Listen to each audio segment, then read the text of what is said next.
Hello? Wee. Hello, Darian. I'm just working out how to set the stream up again, but yeah. Good morning, Tharon.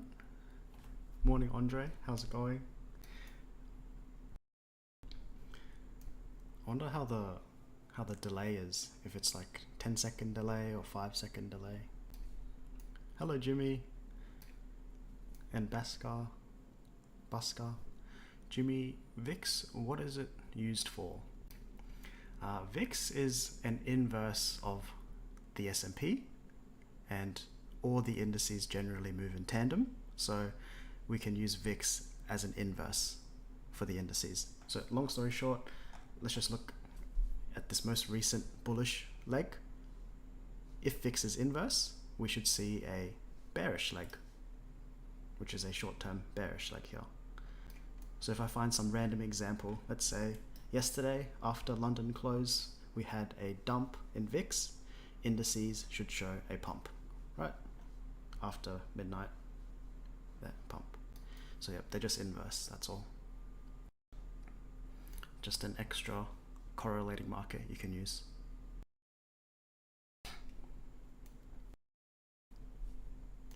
So it's 6 o'clock New York time at the moment, and I was planning to keep the stream open for 8:30 as well as 9:30 so we can see live price action during those news events, because I think that will be quite informative. You're welcome, Jimmy. All good. Give me a second. I'm just gonna be right back. I'll probably be like a minute or so, but I'll be back.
Hello, welcome back. I'm back. Okay, I'm trying to decide if I should put like a music in the background. Let me put something on.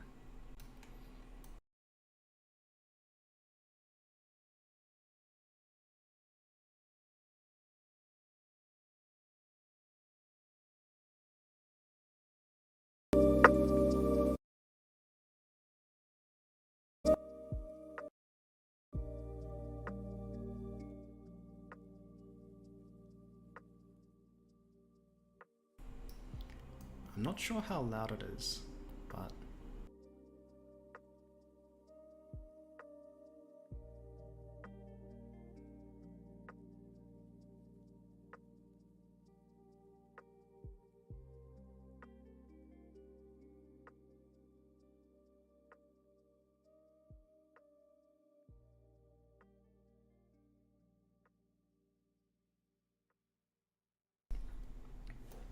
good morning, teach me to fish. It's actually nighttime here. It is 8 p.m. here in Australia. Jimmy, you have another question for me. Excellent. You asked what the day separator indicator I use to make clean like that. Day separator?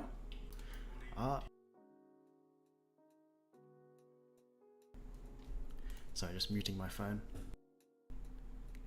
It's ambient? Okay, nice. Thank you, Darian. The day separator, I've got a video that shows all my indicators. Let me just link that. That'll be easier.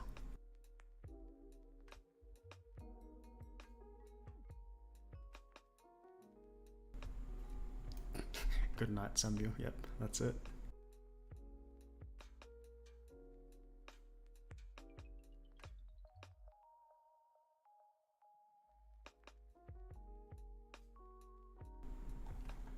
Yep, Jimmy, I just sent the link to the indicator video I made, and it'll show you how I did the midnight separators. But I'm pretty sure I just typed in indicators up here. I just typed midnight, and I think it's the top one. Yeah. Good morning, Laurie. 6:17 EST. Oh yeah, that's New York time. Very nice. That'll make it easy to calculate what time it is in New York. Not too bad here in Australia, because I just remember it's 8 o'clock PM here. If I just take off 2, it's 6 o'clock in New York, but in the morning instead of the night.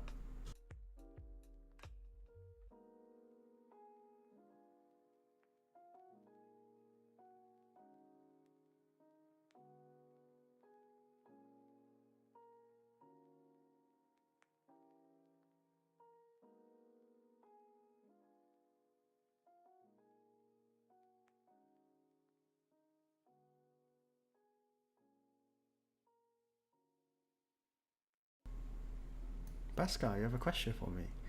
Whenever I find a perfect RMR setup, why don't I let you guys know? Eyes on this pair to find on your own. If I find a perfect RMR setup that I'll take, it kind of sounds like a signal. Instead, I would like to say something like, hey guys, look at this clean area of liquidity. Or not even that, I would say something like, hey guys, check out this pair or this indice. And I'd say, have a look at where price is right now. I want you to outline where the liquidity is below that price, where it is above, and then I'd expect you guys to go into your charts, have a little look. Maybe you'll be like, oh, we have some lows here, that's an area of liquidity, and above we have these equal highs, which is an area of liquidity. And then you can make like your own judgment, oh, which one seems more likely, which one seems like it has more liquidity there, and if you think what I think, obviously the equal highs, more liquidity there is a more likely objective for the day.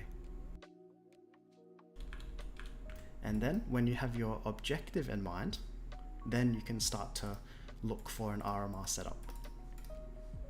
Or if you need a raid first, you could wait for a raid on some sort of low, and then some sort of shift, and then you look for an RMR setup. So instead of being so zoomed in and looking for RMR setups everywhere, what you want to do is you want to look for your likely objectives first. You want to look for your bias first, if that makes sense.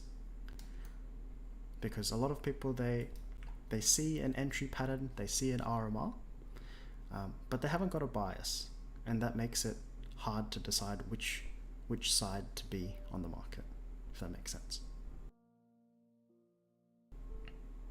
So yeah, I like to point you guys, and so I'd say for the indices, where's the liquidity above and below, and which one's more likely in your eyes.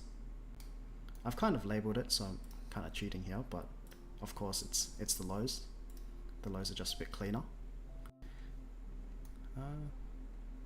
Samuel asked a question. Does it matter the broker on TradingView?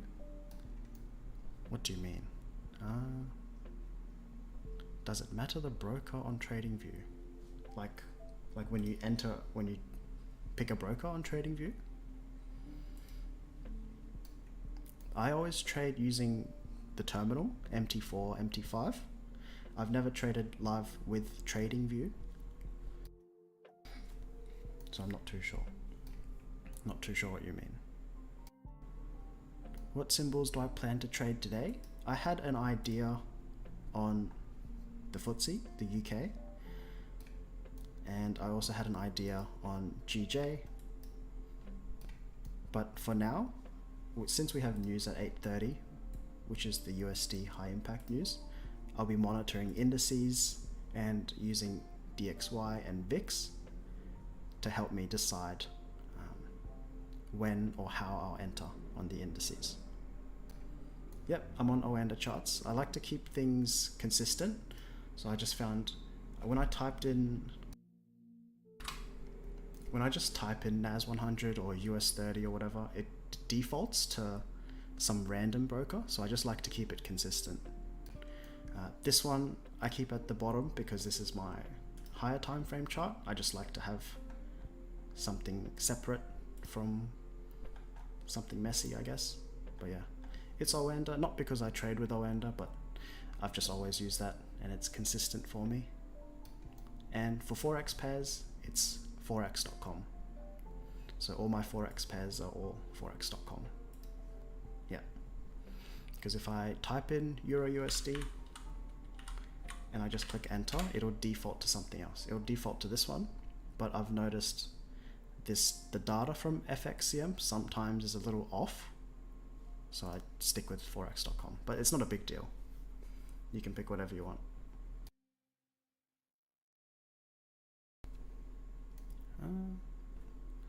Andre, USD CAD just taken liquidity. The buy side?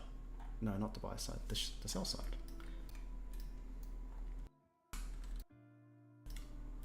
Yep, so liquidity under this low has been taken. My thoughts are this low is not too significant for me. The ones that are significant are these ones up here. And if we wanted to trade towards this direction, this leg could be our raid leg. We could look for a shift and then a return into a gap potentially to long up there. And if we did so, we'd have our stop bottom of the raid wherever that leg ends and objectives above. And you can take partials along the way. Example at this swing high. But with this, we don't want to be calling the bottom. So we don't want to be placing longs like here or here. We don't have a setup yet, right? We want to wait for our specific setup.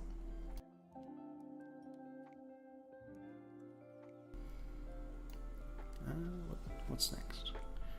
Price is closer to the low, so wouldn't the bias be towards the downside to take out the low? Karen, hello Karen. Are you talking about the indices? Yep, for indices, since they're quite close to the lows, yep, 100%. This is the area that I have in mind. So this is essentially my bias at the moment.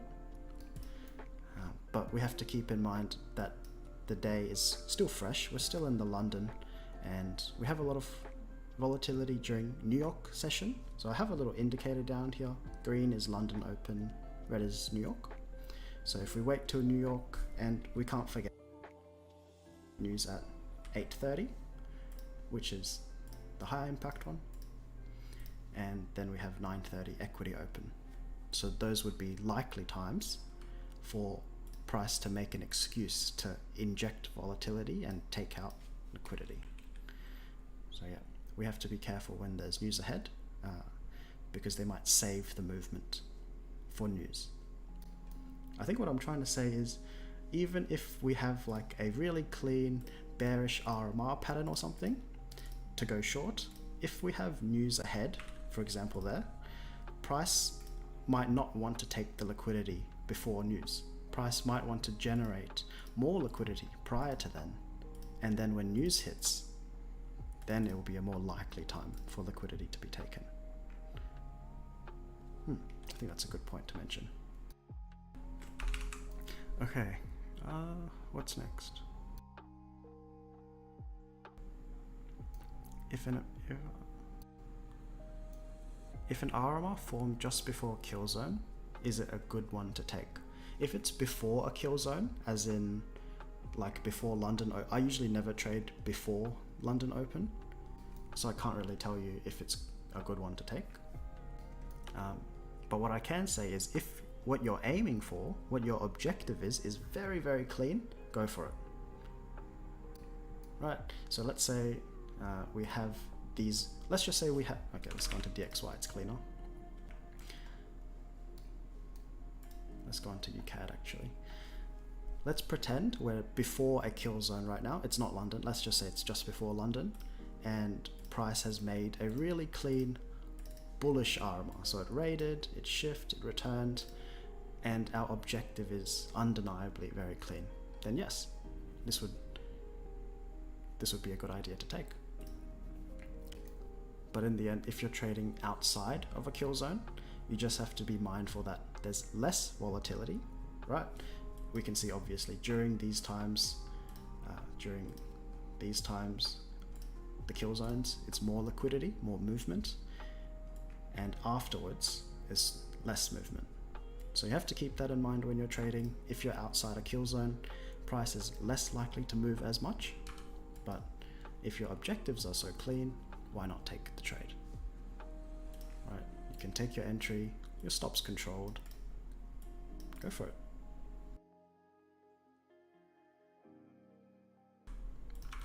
Okay, next question. Samuel, I'm still in the footsie that you told me about this morning. Were you talking about a short? I think you said you shorted around here. Very nice. I wonder where your stop loss is. Is your stop loss, if I had to guess, let's say perhaps at this swing high with your objective at this equal low? Very nice. Andre, I trade on TradingView only. Doesn't make sense otherwise. Why use two platforms? I think I've always traded with MT4, MT5. I've never traded live with TradingView. So just preference, what I've started with and what I've stuck with.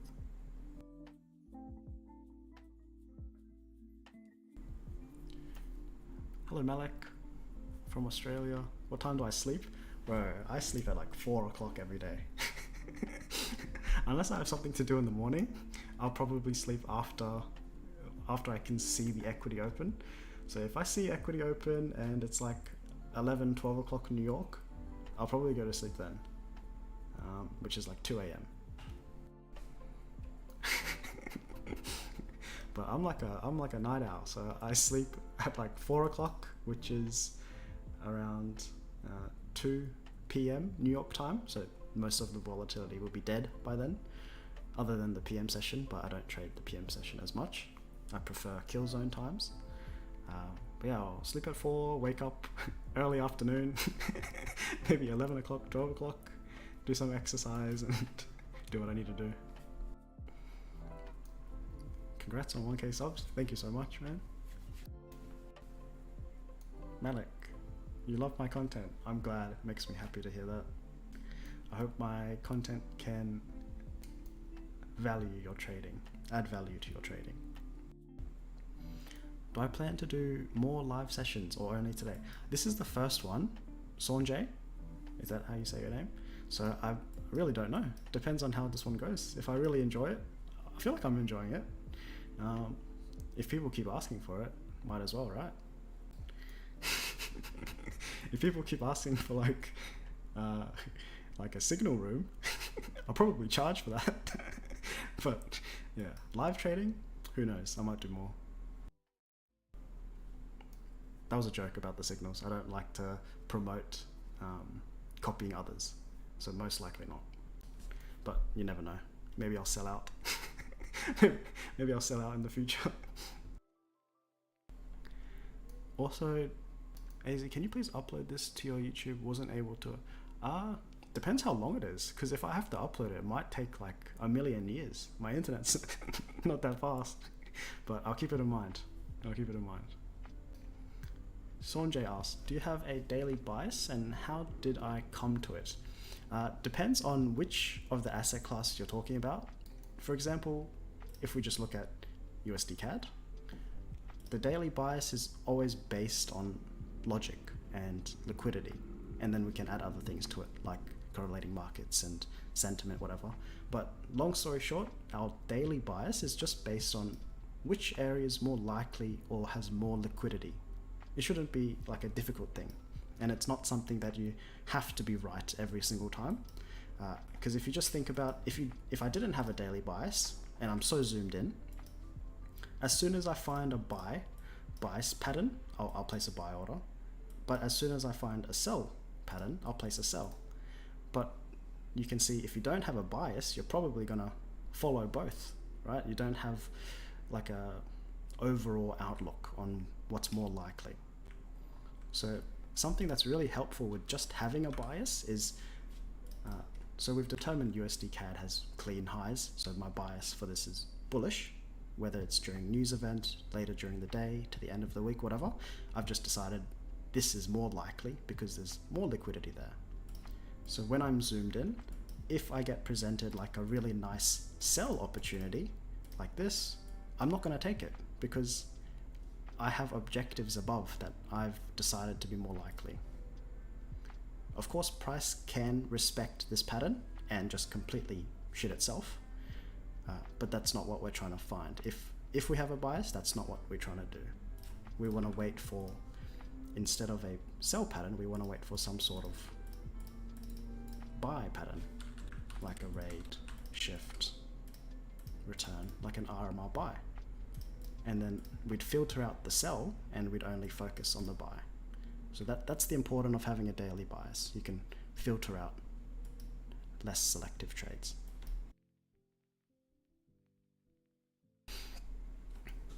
Oh god, so many messages. I can't keep up. I can't keep up. I answer questions too long. I take too long to answer each question. Wait. Oh geez, where am I up to? Oh, Sweet, yes. Sweet Kwaku asked about the daily bias, so I think I answered that. What's up, Godlike? Is that all the pairs you trade mainly? Yep, these are all the pairs I mainly trade.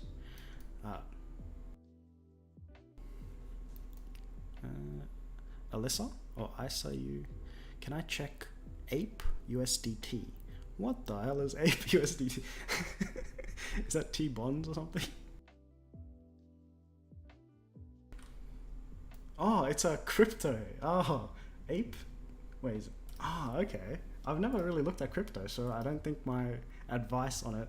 Oh, this is all not financial advice, by the way. I don't have a disclaimer, but... Yep, you can tell I'm not very prepared, but... Yep, not financial advice.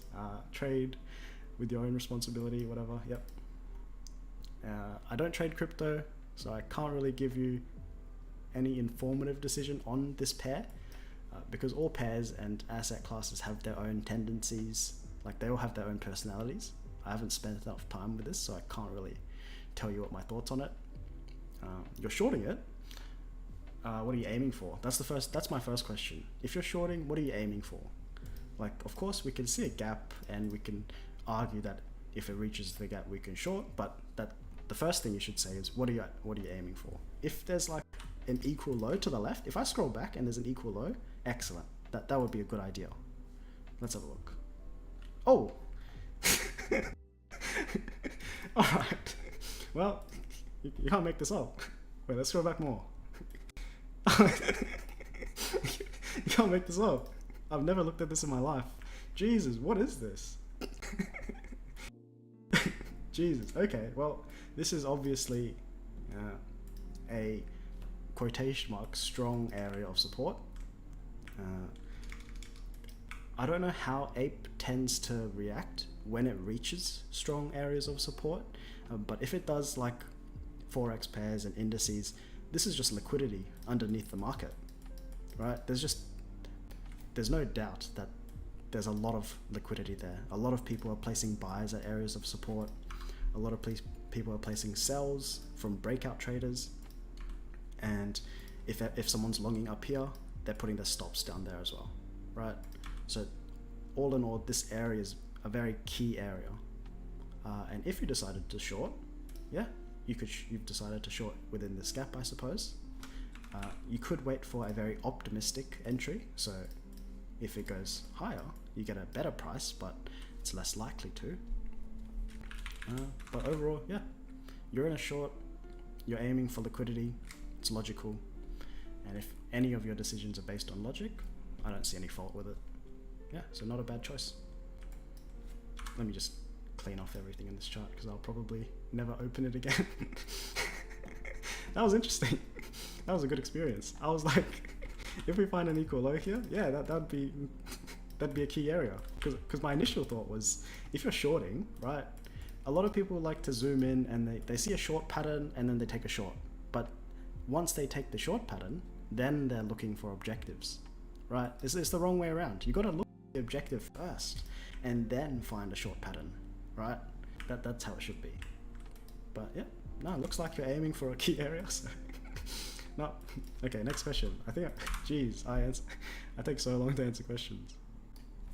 All right, Puma DAs, lovely to hear me. Oh, lovely to see you, Puma. Godlike.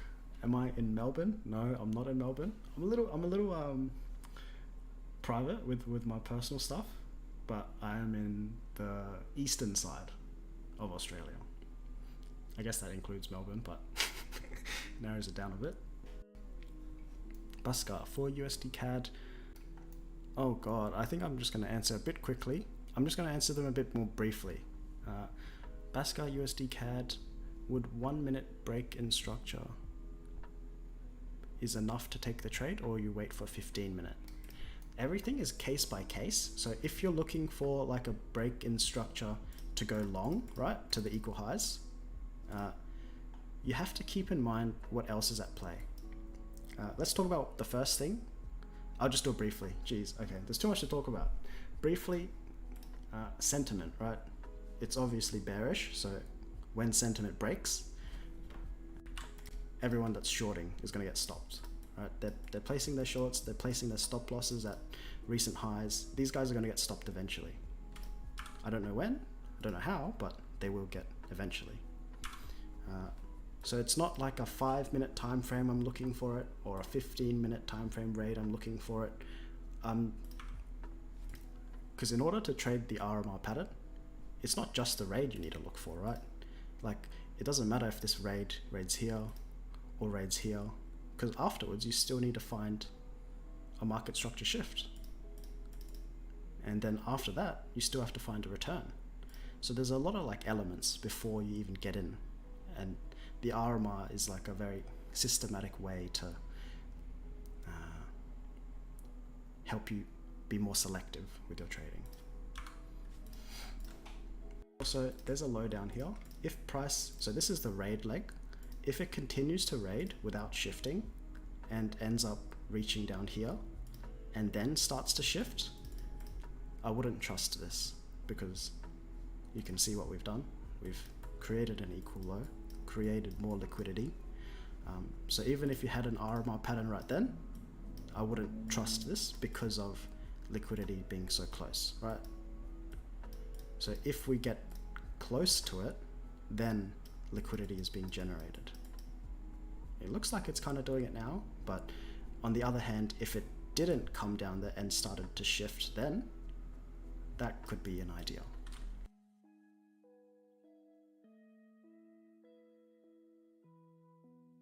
This is a good segue into, if you're stuck on like a very low time frame like this, you can really get blindsided. Like, you can see this as a raid, and then let's say it shifts,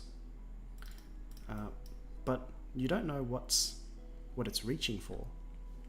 So if you're zoomed out a bit more, you'll be able to see perhaps it was creating an equal low or something, like if it was like that. But if you're zoomed out, you would never know what this line is. Like, this line doesn't exist if you're so zoomed in.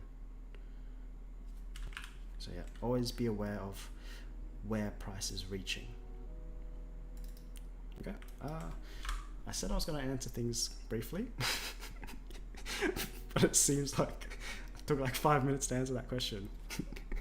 All right, next question. Since I'm in Australia, wouldn't it make sense to trade the Asian kill zone? Time-wise, it would make sense, but liquidity and volatility-wise, and probably it's not for me to say what to trade and what not to trade. Everyone has their own strategy, plan, time frame, whatever. But for me, I prefer during kill zones, so after the Asian session, because that's when more volatility is in the market. So that's when it's a more likely time for a key area to be taken out. It's like, look at this high, this equal high, right? If it's in the Asian session where there's not much liquidity, if price is like chilling there during the Asian session, it's probably less likely to take it out during the Asian session. Whereas if it's the New York session and we're here in New York session, it's more likely for price to take out a key area during a kill zone. I think that's why it calls it a kill zone. That's when liquidity is reached. Doesn't mean it has to be, just means it's more likely. And as traders, we always want to sway towards the direction of probabilities. We want to shift the probabilities into our favor. And so for me, trading within kill zones, trading specific times of day is one way to shift the probabilities into your favor. Just food for thought. Have a look at price. It's getting close to these lows. A lot of traders, what do you think they're doing? They see this area of support, placing buy, breakout traders waiting for sells to sell. Liquidity is being generated right now underneath. So like we said, if some sort of market shift and RMR pattern formed, we wouldn't want to take this because of the liquidity down here. Okay, let's move on. Jesus, if I keep answering questions, it's gonna be news by the time I finish answering questions. Good thing I decided to stream a little earlier, or just to start it a little earlier. I was prepared to just zone out and watch on YouTube or whatever. I had like my my background to get ready and everything. Okay. Hello DFX, how's it going? First person to ever say your name. I'm glad Sanjay. Dragos R. I've watched like half of my videos in one day. Excellent. Thank you for watching my videos. Make sure to take some notes, practice what I say, see it for yourself. Otherwise, information overload. Gabe. Hello Gabe. Thank you for all my videos. Have brought you tons of value. Excellent. I love to hear that. Fiasco. What's up? Hey, I caught this live. Really enjoyed this con. Yes, I'm glad you could make it here as well. Lovely to have you. Lefty Gambino. Trading analysis will be just fine. Yes. Okay, I probably shouldn't reply to every single comment, right? I'll just reply to the questions. That bias is more powerful than guessing levels. Busker asks, what's the overall experience in trading? From how long am I using ICT methods? My overall, I started in 2019, so what's that? Like almost 4 years of trading. And how long have I been using ICT? I started with ICT very early on. My very first educator that I started with was Ricky Gutierrez. Only because he was like clickbaiting and showing off his house and his cars. I have no idea what his strategy was, but that's how I got into trading, and then ICT just popped up onto my recommended. So I started pretty much with ICT. I don't have to upload it, it auto saves, just have to make it public. Okay, makes sense. Fiasco, do I go? Oh Jesus! Everybody, can we not send so many messages. let me catch up for a second. Okay, do I go on higher time frames or stick to the 15-minute and lower since I check them every day? Once again, wait, I have a video. Okay, I won't link it now. Actually, I'll link it now.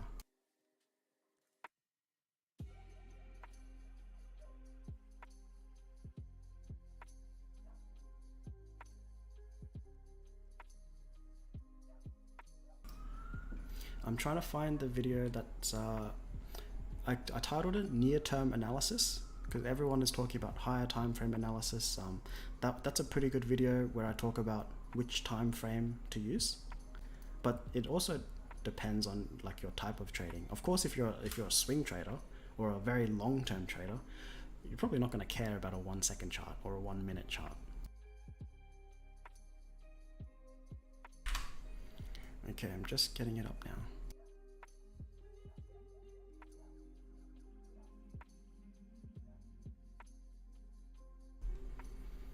Okay, but yeah, what I say in the video is pretty much, it's not about the time frame, because liquidity is where liquidity is, doesn't matter where the time frame is, but the higher the time frame you go, the more liquidity rests at each swing. For example, if I pick some random swing high, right, this swing high has much less liquidity than if I went to a daily chart and picked this swing high, right? It just makes sense. So instead of thinking of which time frame should I use, if you're on the lower time frame, I can't see liquidity behind, so I have to zoom out, and now I can see liquidity there, right? So the time frame is just based on where liquidity is. I call it like a near-term analysis, so marking out all the liquidity that's near price rather than like a higher time frame analysis. Like, this is a higher time frame chart. This low has so much liquidity there. These lows have so much liquidity. Who cares? Price is up here. Who cares about these lows, right? I'll look for something near price, right? Like if I look to the left, this gap was near price, so I outlined this gap. And if I zoom down a bit, like these highs are near price. Okay, I think I've answered that question. All right, Karen, what's up? When it comes to daily bias, do I take into consideration where price is coming from? Euro USD was a downtrend for days. Does that make my bias bearish until a break of structure? This is a good question. Oh, the highs were taken. What time is it? 6:50.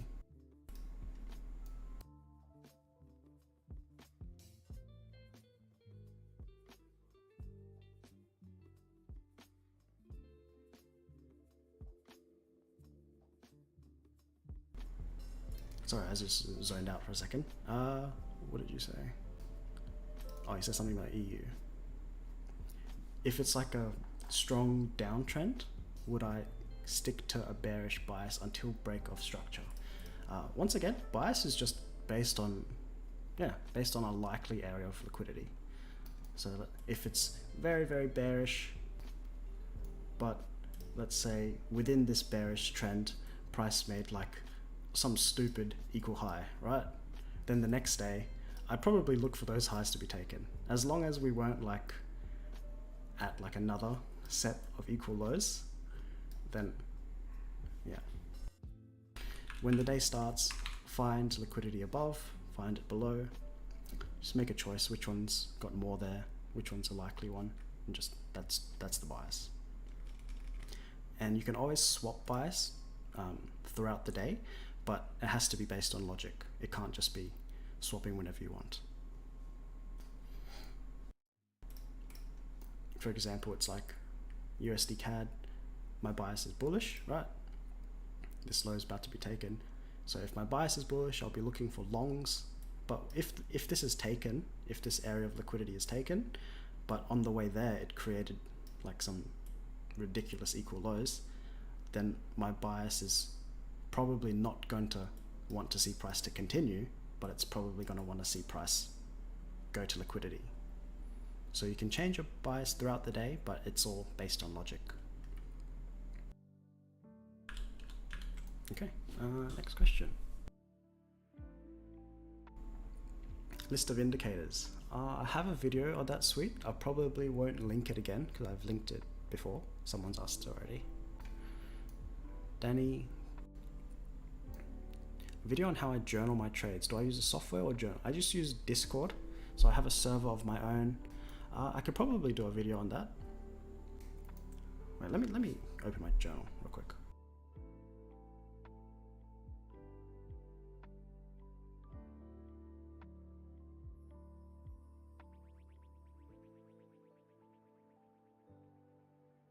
So this is like these are like the tabs in my journal. So I separate things in quarters. I've got just some random folders, and every time I have a trade, I'll just take a screenshot, put the link in the month. Wait, let me just show you.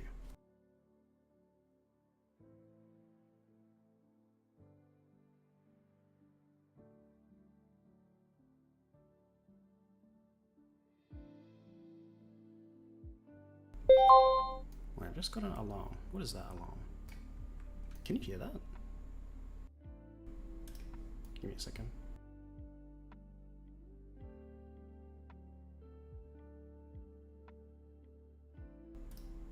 Oh, it's GJ.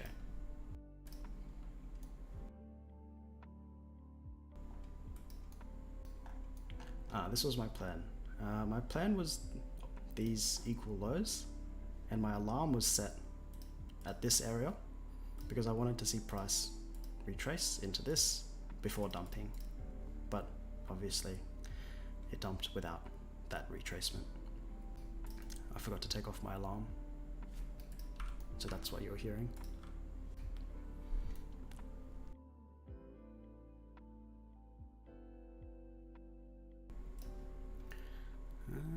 What's next? Puma. Oh, yep, Danny. I'll probably do a video on how I journal because I think that could be pretty informative. When I first started, I was very, very into journaling because all the educators that I was listening to, they were like, journal, journal, journal, it's very important. So I was like, okay, I'll do the best journal I can possibly do. So I made it very pretty, very organized on Excel, made a spreadsheet, every entry, every exit, the exact time with screenshots and thoughts, right? And specific times during the trade when my psychology was off. Like I'd document everything. But I think I spent maybe a couple months with that, which was pretty good already. A couple months is pretty good. But it took so long. I just couldn't be stuffed. So I just made it easier for myself. So I went to Discord and did a very simplistic journal. Okay, but then again, it's up to your own style. If you're into that, making everything neat and yeah. Puma tried to trade euro or pound in the kill zone. Price was terrible. You know, price sometimes is great, sometimes it's terrible. Like, what the hell is this? It's not that great, right? But that's okay. Sakat. Oh geez, I definitely said that wrong. Which broken low high do I use to determine market structure shift? So market structure shift is very independent. So what that means is there's a, how do I explain this? There are good market structure shifts and okay and bad market structure shifts. So let's say we have like a range here, right? And I'm assuming you mean how do we find the shift after the raid? So let's say we have a raid, right? We raided these highs, and then if price has a short-term low, we could argue that this is a short-term market structure shift, and then we'd wait for like a return before shorting. But in my eyes, this is like an okay shift. It's not a good shift, right? It's not part of my A+ setup.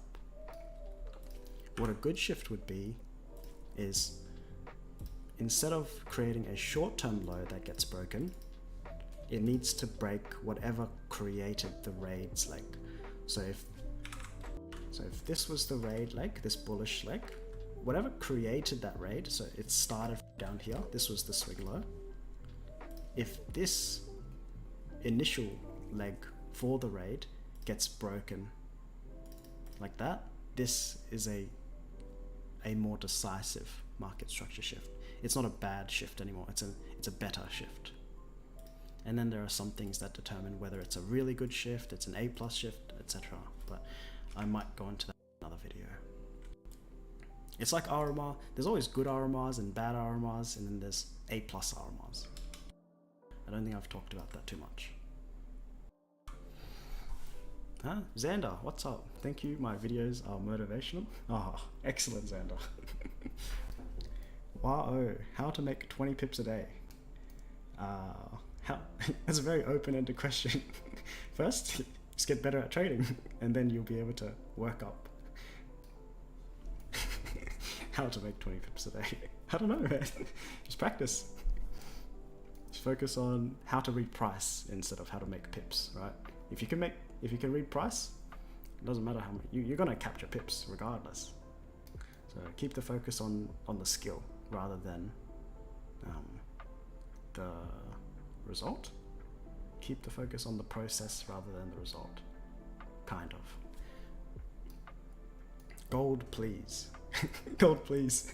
Do you want me to give you gold? Gold, please. I don't know what your question is. Do you want me to talk about it, or do you have an idea that you want to? Niso. Hello, Niso. How's it going? I'm good, thank you. Xander, more nearby analysis videos, please. Oh yeah, I could do that. Amazing that you kept your word. Of course I kept my word, Niso. Are you kidding me? What do you think I am? Who do you take me for? Samuel asked, the video on near-term analysis was a game changer. Oh, happy to hear that. There's so much I haven't talked about, but in my videos I really try to condense it and not go overboard, because I feel like too much information at one time can be not very helpful. But yeah, I'm glad that video could help. Mate, I have a strong analytical view. Hats off, the way you read price is different. I think one of the reasons I really like the idea of not one-on-one, what was I going to say? I was about to say one-on-one. Live trading, right, is you can really get an idea of how the trader is thinking, what their thoughts are, because if it's in a video, right, like anyone can make a video and pretend to be someone they're not. But if it's live and you have live questions and live price, you can really get an understanding of if that person is actually thinking in a specific sort of way. Like I'm not talking about, I don't think I've mentioned trend lines once.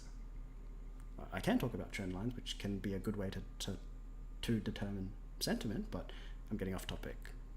I think my point was just live trading is really good to get a judge of the trader's character, whether the things he talks about is really off the top of his head, like because if it's if they're really hesitant with the things that they're talking about and the things that they teach, it really comes off. It's really obvious. I've noticed that with a few live streamers. I'm not going to name names, but their videos and how they talk live is different, and you can tell that in their videos they're really just rehearsing something. Wait, I got an alarm. Okay. Did we miss a good pattern on GJ? I don't know. Did we?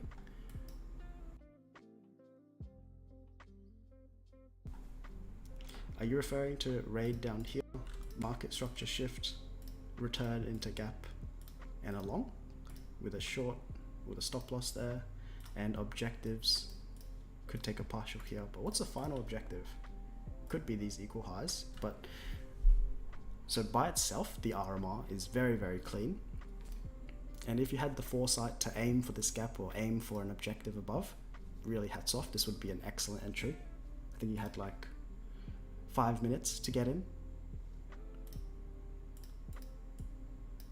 Yeah, like 4 minutes to get, that was very precise actually.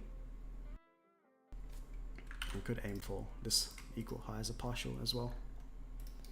I'm just going to look at a correlating market. So if we wanted to be bullish on GJ, we want to be bearish on EG.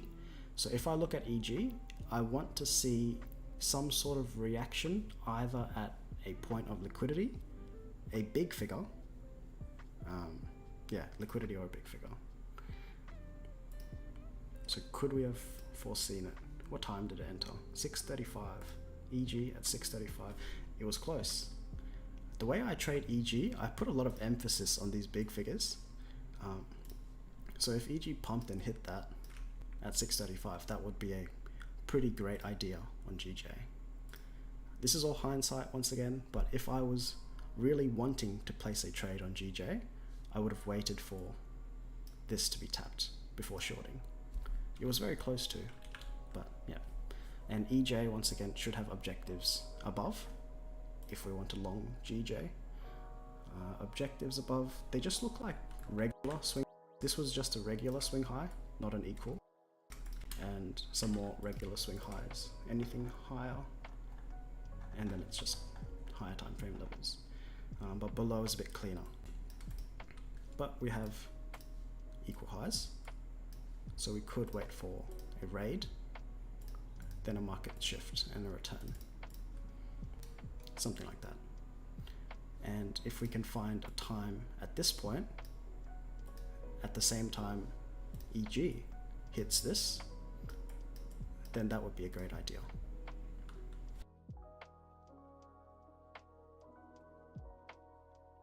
I'll probably end up saving this video.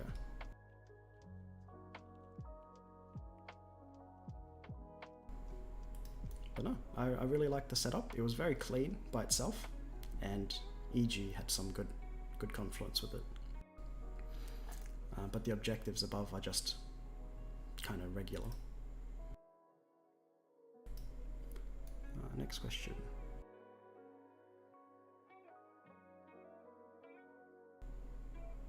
Mate, so once equal highs have been taken on UCAD that I show, it could be a raid and then you would look for a short sell.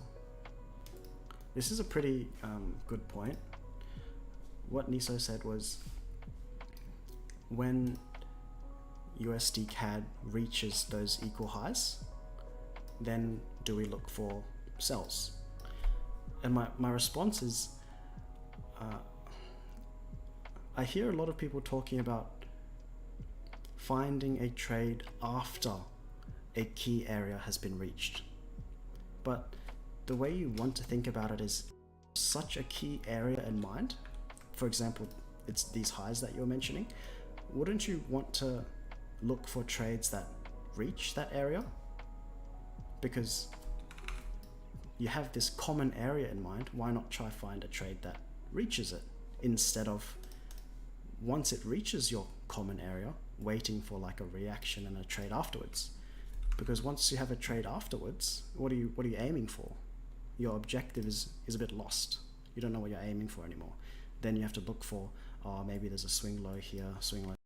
But this is your objective. You want to trade towards it instead of finding a reaction off of it. Does that make sense? I hope that makes sense. Okay.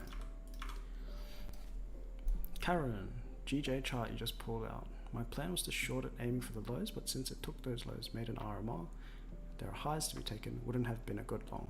Yeah, it would have been a good long, and it did paint a clean RMR.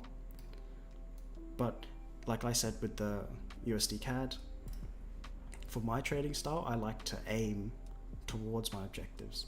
So before these objectives are hit, I want to find shorts that go towards it rather than waiting for a reversal to go long. Because when I go long, my objectives are above and they weren't as likely as my original ones. But that doesn't mean this isn't a bad trade. This would have been an excellent trade. And you would have had multiple areas to partial. Could move your stop and go to sleep, let it run. Or find another trade, don't have to worry about this one anymore.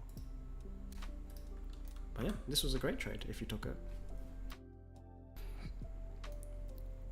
They teach me how to fish. When I place my stop loss, do I use price plus spread? Price plus spread? I think you always have spread. It doesn't matter what broker you use, I think there's always spread. So yeah, yes, I use price plus spread. I missed GURMR move as I was busy listening to my value. Oh, Vascar.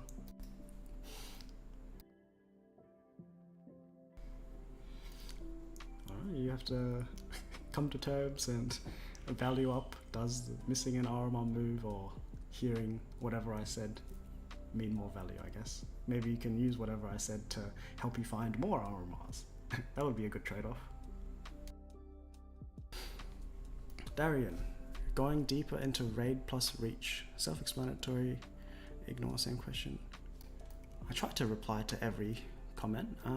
Raid plus reach, let's use DCAD. Basically, if we're zoomed in and we call this the raid, it's just that, it's just a raid. But if it reaches a key area, for example, if it reaches like a gap or an order block or whatever, like a key area, then it's a better raid. So raid plus reach. So if you look to the left, did it reach anything in particular? Not really. It's not really a gap in here. In a higher time frame, this is an order block, this one. So probably 1 hour or 2 hours. Oh. So this would be an order block. So it raided plus reached a bullish order block.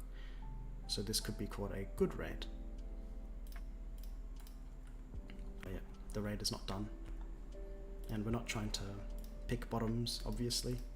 We want to wait for the raid to finish, then potential shifts, and then returns. Okay. H Martin FX. Hi Izzy, how long did it take for me to become profitable? Let me think. I started 2019, 2021, early 2021-ish. I became consistent. So about two and a bit years. SV, when a raid occurs, is there a situation where it wicks slightly, creating a relative equal high or low? Do I wait for the body of the candle to close past the equal levels? Yep, I think we've mentioned this.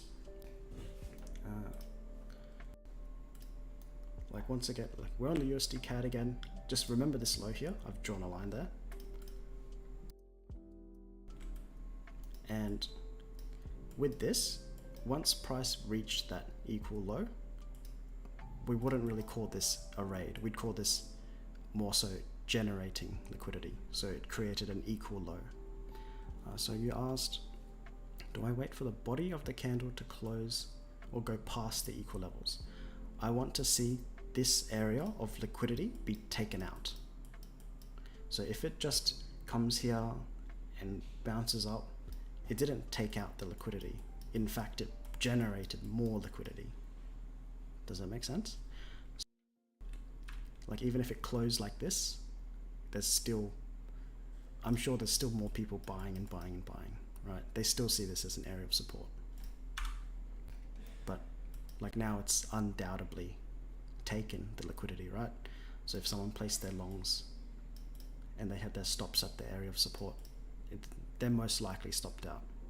So that's when you can say that area of sell side liquidity is likely to be taken out by then. So then we could call that the raid and look for the RMR to form.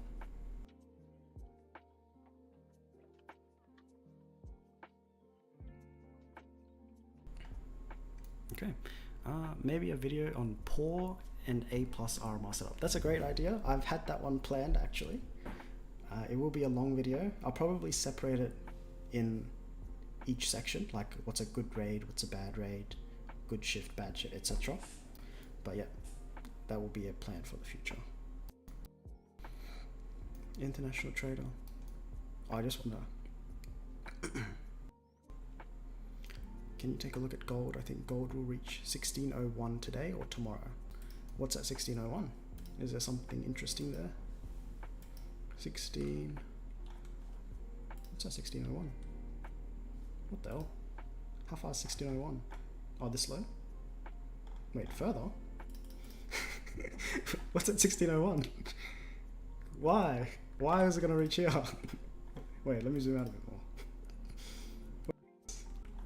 I mean, I guess. I don't see anything too significant there. It's like in the equilibrium of a bullish order block, but I think it's a bit far. It's a bit ambitious to reach that far. You want to be a bit more zoomed in. But depends. If you're a swing trader and you have a short position, sure, hold on to that. But if you're a day trader, that's a bit optimistic for price to reach.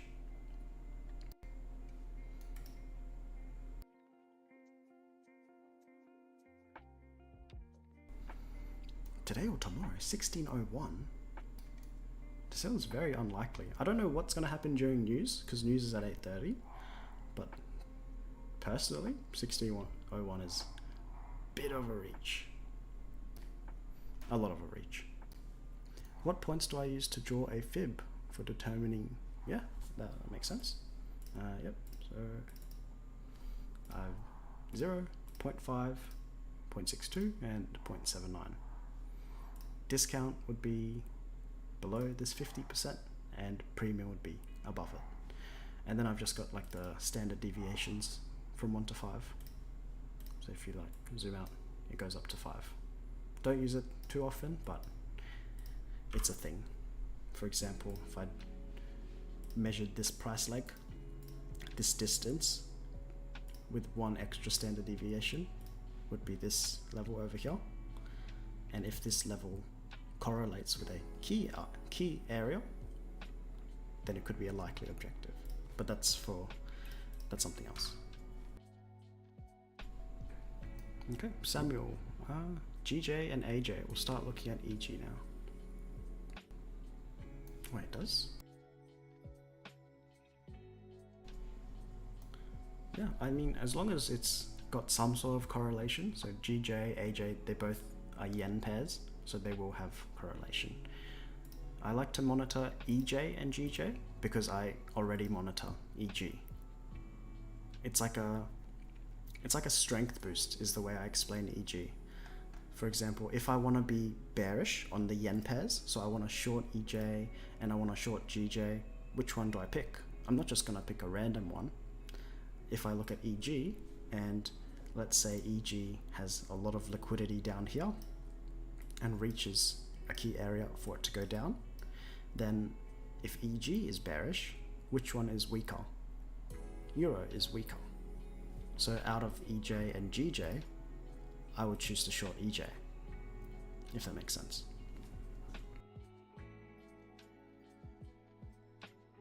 With all my drawings, I'm gonna ruin my charts.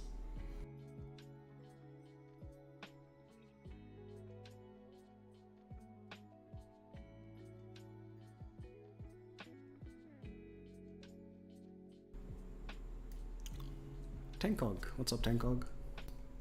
Have I got any examples of trades that look like setting up for an RMR strategy? Like currently, like right now? What do you mean? Current examples of trades that look like they're setting up. We can all look at the charts together and see if we can find anything. But with RMR, you want to look for objectives first. I've said this so many times, but instead of just finding an RMR, you want to find your objective and then look for RMR. For example, look at these equal, and let's just say we know the future and we know at the end of the day or in the next hour it will go here. Let's just say we know it out of example's sake. In the future, price will reach here. It's guaranteed, 100%. We don't know that, but let's just say we do. And if we're zoomed in on a 1 minute chart and we see a raid, a shift like this. Let's say that's the raid, let's say that's the shift. We have a return in here, right? Like this would be an RMR setup, but once again, do you see what's happening? Like down here is the objective. This is what we have in mind. So just because an RMR is forming, this is like the first part is to be able to identify the RMR so you can see it in price. But once you've known how to identify it, because this is the easy part, the hard part is finding your objective to aim for, your bias. And then you'll know to, okay, I'm going to filter this RMR out. It's probably going to fail. and instead I want to look for maybe a raid. Jesus, it's getting messy here. I want to look for a raid that's bullish and then a shift that's bearish before I can short like that. Okay, I think I've said this a few times now, but yep. RMRs are everywhere, but objectives are the ones you should be looking for. How fast can you be consistent? This is pretty individual. If I was a robot, I'd probably be consistent day one because I'm a robot. Right? But we're not robots, and everyone takes longer to become a robot than others. So it depends on how fast you can be a robot, because you're never going to break your rules if you're a robot. It's like robots don't have emotions, right? And you wanna act according to logic. This is what I say to myself. This is a quote I have. It's not a good quote. Don't prepare yourself. But I just say, logic. What do I say? I say trust in logic and trust in liquidity. So basically, logic is liquidity and liquidity is logic. And your emotions are going to find ways to sabotage you. But not just that, right? Just because you feel like getting out, you might not get out because it's not logical. But if you feel like getting out, your emotions will actually try to find logic to get you out, right? Like that's how rough your emotions are on you, and that's how much of a sabotage they are. Like if you really want to follow logic, your emotions will find a way to make it logical to get out. So you really have to be aware when you're trading that your emotions are really just playing against you. It does not want you to do what you plan to do. So as long as you keep that in mind, it might help. It might not do anything, but it might help you to stick with what your original decision was. Okay, roughly on average, how many RMR trades am I seeing per week? If you're asking about like the RMR trades that I pick, like a really selective one, maybe a few times per week. But if you're just saying RMR in general, it's everywhere. Maybe every hour, every session, every pair.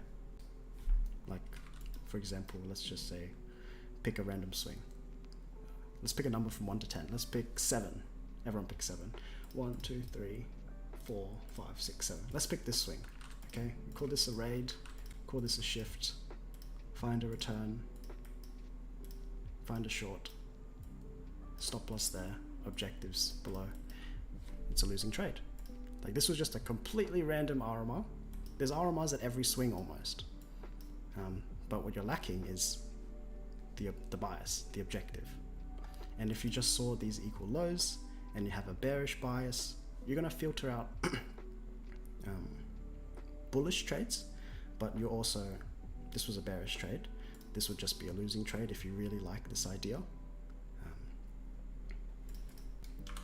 But you also have to keep in mind of how the day is progressing. So things like news. So 8:30, we'll watch price live. 9:30 equity open, we'll watch price live. Perhaps it's saving the liquidity for these specific times.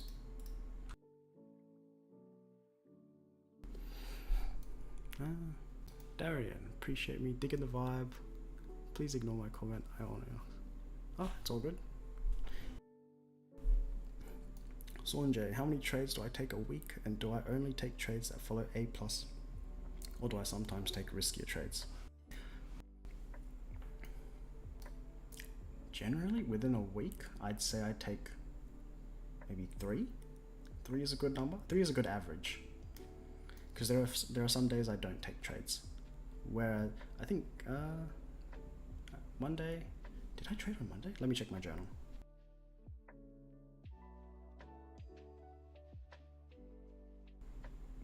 Okay, I've traded every day so far.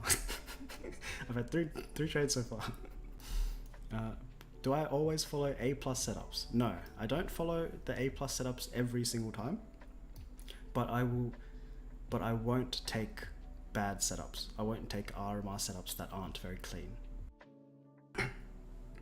And because I use correlating markets a lot, if I see a lot of conflicting objectives, then I won't take it.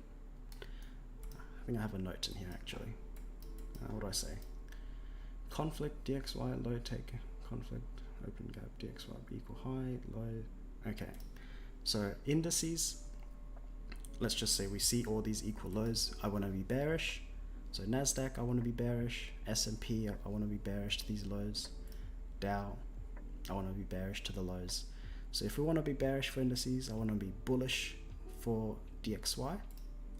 So I want to see objectives above. Yep, we've got some objectives above, so that's a good confluence. And USD CAD, I want to see objectives above. Yep, we've got objectives above. So these are things that are in line with our objectives on the indices. And VIX, we want to see objectives above as well. But when the day started, there was a gap below and yesterday's opening gap as well. And if VIX has objectives below, that means indices are more likely to pump, right? Which it has. So this was like a conflicting piece of evidence. So what I wrote in my note was conflict VIX open gap. So yes, I want it to be bearish and everything, but I would have to keep in mind VIX having its open gap, which is down here. Because if VIX dumps, indices aren't going to dump to this. Indices will pump. But it seems like that low, this gap is soon to be filled, so which will remove that conflict.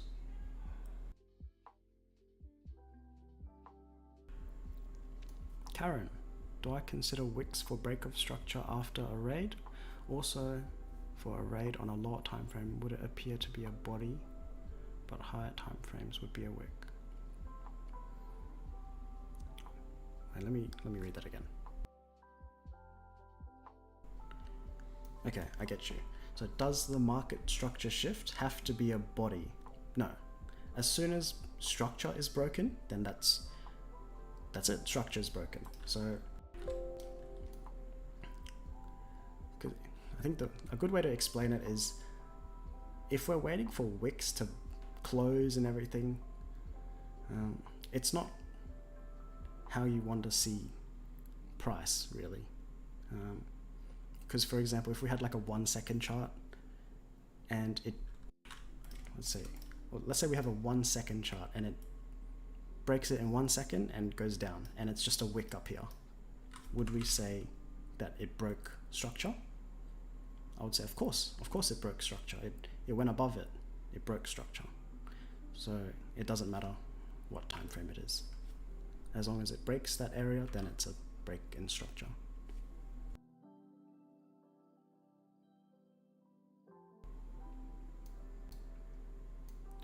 Puma, I'm not sure what your question is. You might have to type the whole question because I'm pretty slow at answering. So I can't remember what I said to your question. Sorry about that.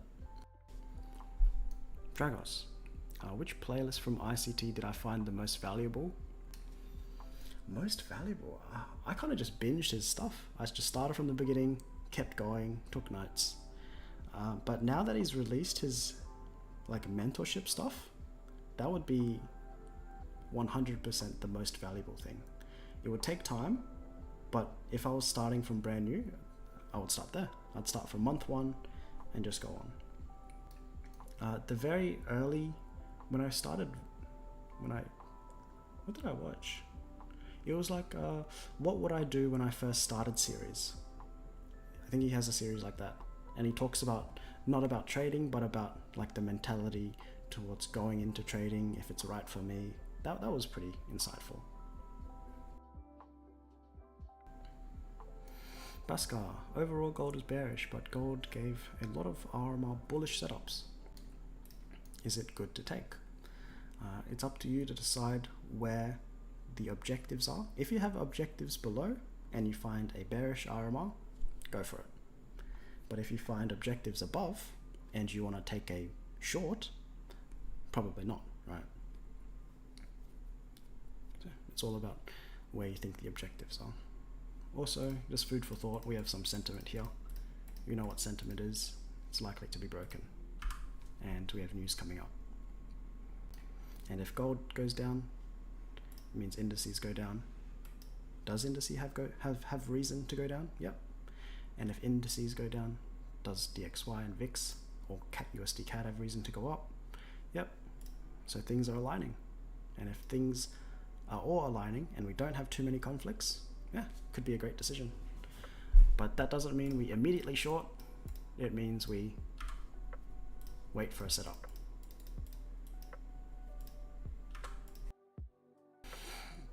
Because when news ticks, let's say news ticks at 8:30, if price completely dumps, no chance to get in, we should see this as not as a missed opportunity or a missed trade.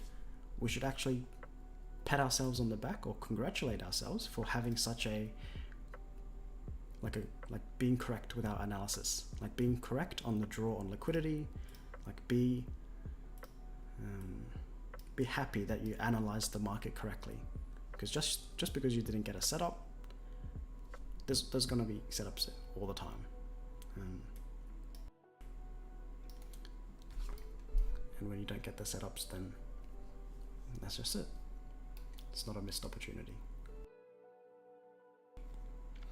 Morning, Giovanni. Today was very bad. Oh no, you're shorting gold? Gold's had a bullish pump, hasn't it? That's all right. Did you end up losing more than you risked? That is the real question. If not, excellent, you've done well. But if you have, then you have something to work on, I guess. You're on a sell for 2 weeks. Oh, you're a swing trader. Very nice. I don't think I have the patience to be a swing trader. I think day trading suits me very well. Did I notice we're going in gold to yesterday New York high. Yesterday's New York high. I think I saw these. I didn't see like an equal high, like this. I haven't seen that yet. But we have a gap in here.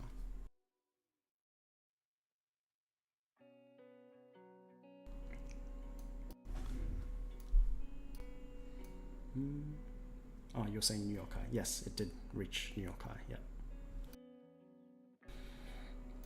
100% this is mirror. I was aiming for today's low, but got stopped out. No, it's become a robot. Exactly. The only thing that robots can't do is, I was going to say adapt. Like adapt to the changing situation of new liquidity being made, but I'm sure some clever person has created a bot that can understand when liquidity is being generated short term to get out of a trade early or something. Yeah, robots are crazy. Can't beat a robot. International trader. There's a sell above yesterday's New York high. Perhaps. Maybe if we wait for a setup, that could be a potential. Melodia. Hello, Melodia. Melodia is Miss AZ, by the way. Hope I have a good stream. Thank you, Melodia. Malik. Hello, Malik. I'm not in New South Wales. What's up, Harry? Hope you're doing well. Cryptopedia XY. Which markets do I analyze?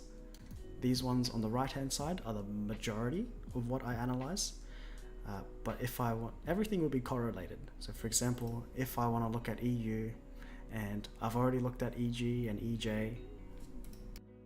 Oh, Jesus Christ, I knocked down my microphone. Okay, what I was going to say is, if I want to trade EU and I'm looking at EG and EJ, but if I want to see something more, I'm not happy with what I've seen yet, I'll type up like another euro pair, like euro AUD, euro NZD, and I'll see if there's any conflicting or correlating evidence. Like, what the hell is this? Why are those lows so clean? So I don't monitor this much, but if I do, I'll just type it in, and that can help us make some decisions. So if Euro AUD has got equal lows, it's likely to get taken, and if Euro AUD is likely to go down, Euro USD is likely to go down. Same with Euro GBP, as well as indices, which they all seem to have objectives below. Yeah, just correlating markets I look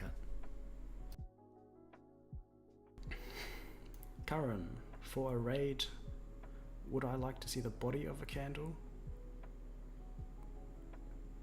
close above the equal high, right? In the case of a raid, a wick would more likely mean an equal high, not a raid. It depends how deep the wick is. I think I know what you're talking about. Like if a wick, let's just say this is one big candle, right? If the wick was like that, and then it ended up closing down here, would you say this is a raid?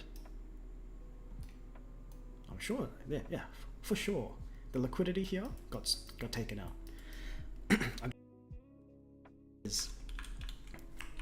Imagine all the people that are shorting, or just imagine all the orders that are sitting at this area.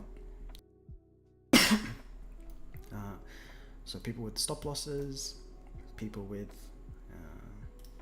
shorts at areas of resistance, and people with breakout bullish trades there.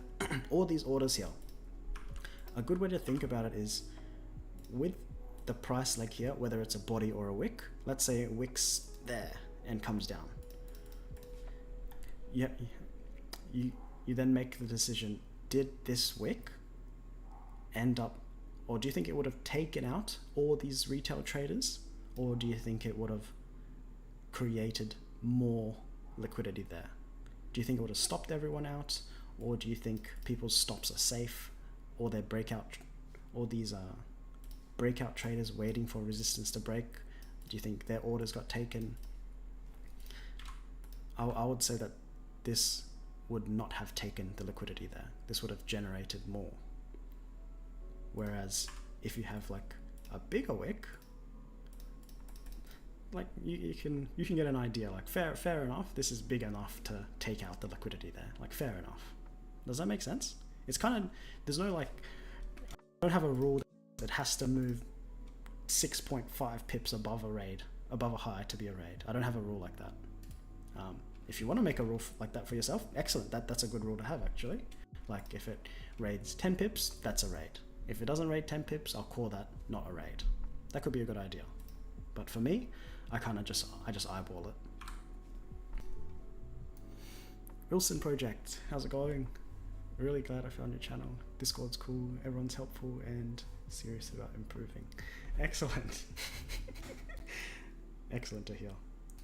I hope my videos, my content, and the community and everyone inside can continue to help each other with their trading. Malik, I sent a message before. I think I've tried to answer everything. I'm not sure. What time do I sleep? Oh yes, I did answer this. Yeah, I sleep. Karen, yeah, Karen's been listening. I sleep at around 4. But if I have things to do during the day, I don't have anything to do tomorrow, so I'll just sleep whenever I feel like sleeping. But if I have like a date, or my friends want to meet or whatever, or I want to do something, and I need to wake up at like 10, then I'll probably won't stay up that late. I'll probably have a look at London, have a look at the equity open during New York session, and if there's nothing then, I'll just go to bed. Looks like, hello Windwalker. Looks like gold printed a bearish RMR on the 1 minute. Let's have a look. Bearish RMR. So what did we see? We saw a raid plus reach a gap. We have a shift and a return. Yep. So this is a bearish RMR. Good identification. Whether I would take it or not, I don't know. Up to you. Emmanuel. Andy, will I upload this session? Sure, I'll upload it. I think I think someone said it does it automatically, and I'll just have to like publish it or something, like it's recorded automatically. So yep, I will upload this one. I'm not sure how long I've been streaming. I was meant to start at around 8:30 New York session, so we could watch the news together. But I started a bit earlier to get my stream set up. But so this one might be a pretty long stream. Karen, makes sense. It's basically intuitive based on, yeah. Like we can find many examples. For example, like these highs. Like if we just put that high there, like these didn't raid, right? That's a bit too good of an example actually. Let's say this high was right there and it didn't wick that high. And then these little wicks, I would say that the liquidity is still resting here. I would say it's not taken.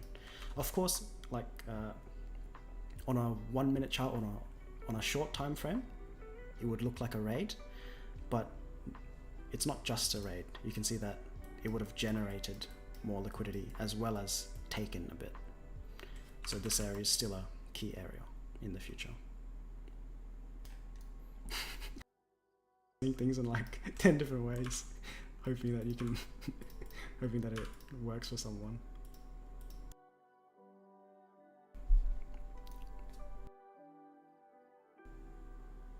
Wilson, wait for displacement in the market structure shift. Yeah, exactly. That's one of the good reasons about RMR is it's not just a raid.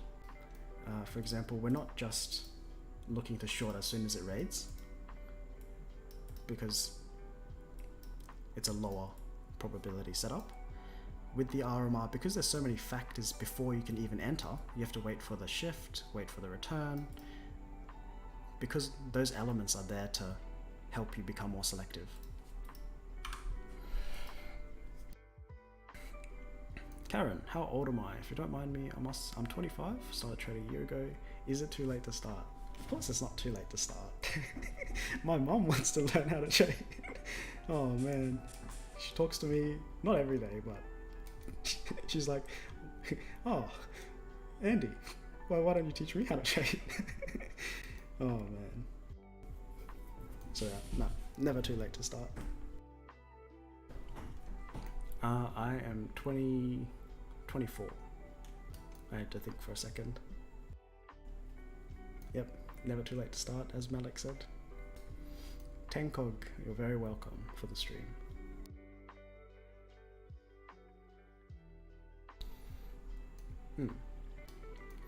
And on my YouTube, I have like a section where it's like YouTube Studio, where you can see all your demographic and the age and things like that. And the majority of the viewers that I get are around the 20 to 30 range. 20 to 40, so they're either in their 20s or in their 30s. So I have a pretty more mature demographic, I think. Which is actually the audience that I prefer, since teens are less likely to be as serious or mature about things. Doesn't mean they aren't, just less likely. Oh, we've caught up on all the questions. Excellent. Yes. Oh, yeah, I know, right? Okay. Giovanni, what is my bias for the day on S&P? Bearish. That's how I'm going to answer questions now. One word answers. Bearish. Do what you wish with that information. But yeah, to the equal lows. And not just because of that, because of Dow equal lows, because of S&P equal lows, because of DXY equal highs, because of VIX filling this gap and being bullish, because of USD CAD being bullish, and XAU to break sentiment and be bearish. It's a lot of information, but yep, that's why I'm bearish on S&P. Not just because of the lows, but you can find other reasons as well.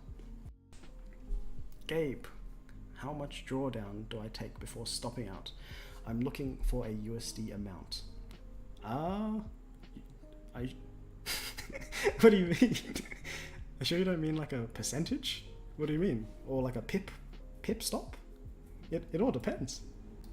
That's a interesting question. Like, if I have $100 in my account, I'm not going to go down $100 of drawdown. I'm going to blow my account, right? Like, it doesn't matter where I place my entry. My stop loss is going to change, but the risk should always be the same, or depending on what you choose. The risk should be controlled, not always the same, just always controlled. And depending on how much you risk depends on what your lot size is. So yeah. King D, glad to see me live. Oh, I'm glad to see you here live too, Dab. Emmanuel, am I planning to stream live regularly? I got this question earlier, but I said, since it's the very first stream, it really depends how much fun I have with it or how helpful it is to others. But I mean, I seem to be having a lot of fun answering all these questions. Actually, wait, it's not a lie, but streaming, because I'm not on my charts 24/7, right? I like to just set alarms at 8:30 for the news, set alarms at a gap when that's reached, and then I just do whatever I want, whether I play some games, watch some YouTube, play with my dog, whatever. I'm not on the charts all the time, and so I can't stream too regularly because I still want to do the things I want to do. But I do enjoy streaming so far, so it could be something regular. Maybe not regular, it could be something I do again. Okay, I'm just digging myself a hole. Alright, next question. Niso, wait, what did I? Yeah, Niso. My man is the same age. Mate, if there's a raid, wick, do I consider that a raid? I feel like I just answered that. Yep. If it's a wick that goes like past this area, then yes, it's a raid. It doesn't need to be the body, because the way I explained it is, if it was like a 1 second chart, these will all be bodies. I don't care about the body or the wick, it's just where price reached. If price reaches past it, like a specific amount, I don't have a specific amount, but oh Jesus. Whereas if it just wicked like a little bit, or even just bodied up there and went down, this wouldn't be the rate, because it would have generated more liquidity than it took. Okay.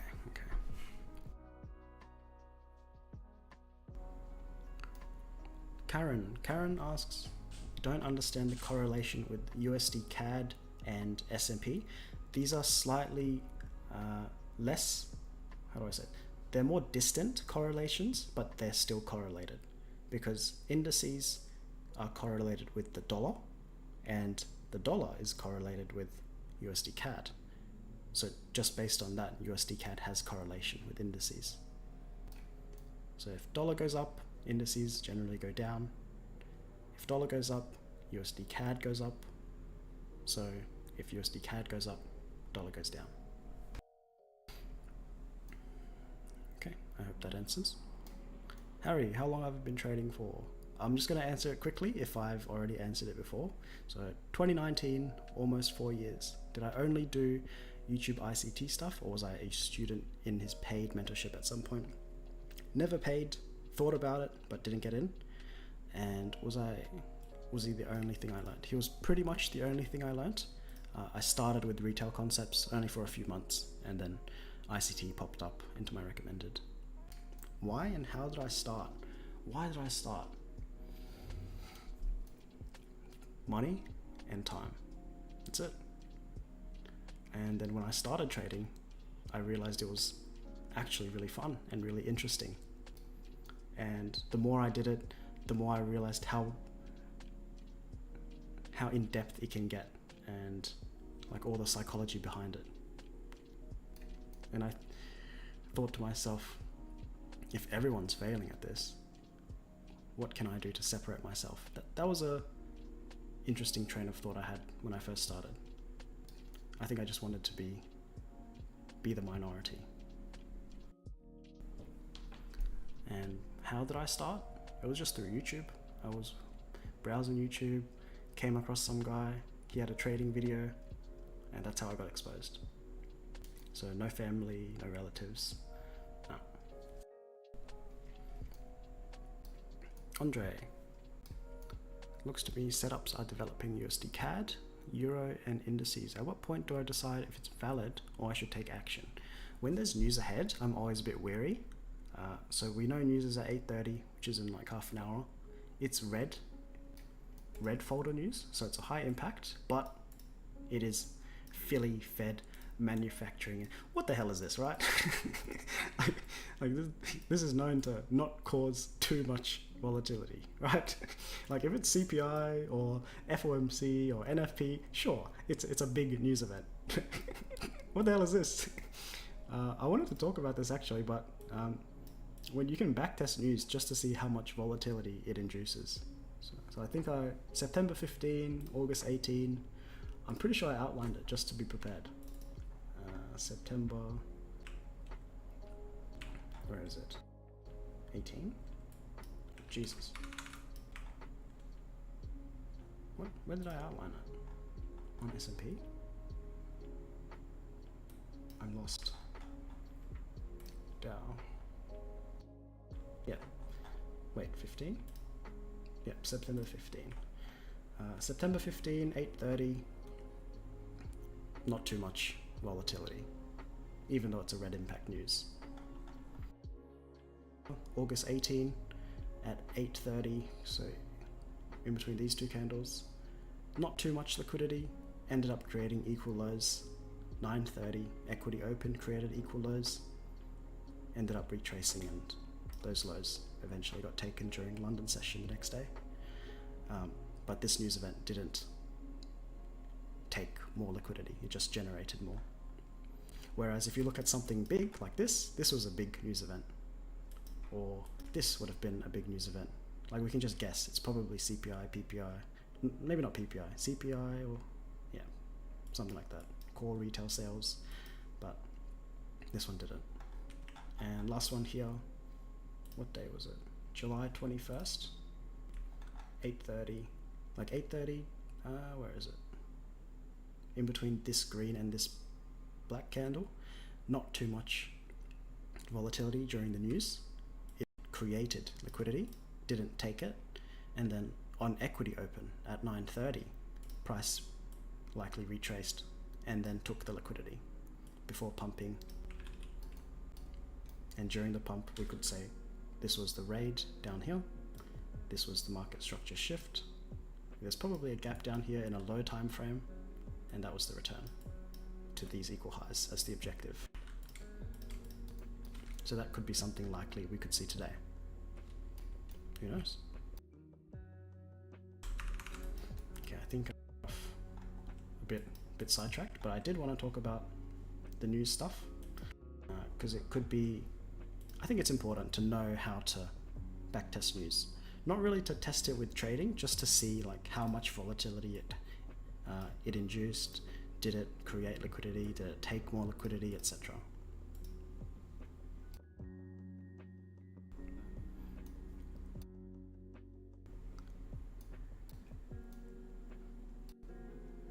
Hey man. Oh, what's up, Odon? Any advice for beginner ICT students? Any advice for beginners would just be to not give up, right? If you see the potential in trading, you're already on a pretty healthy step, like on the right step, I reckon. Because learning about logic in the market, which is primarily what I and ICT teach, just liquidity, logic, instead of trendline stuff. Can't go wrong with whatever, but if you give up, then nothing matters. Alright, Giovanni, you like the mood? Alright, nice. Can you hear the music in the background? Is it too low or too high? 26 Dodo. I'm the goat.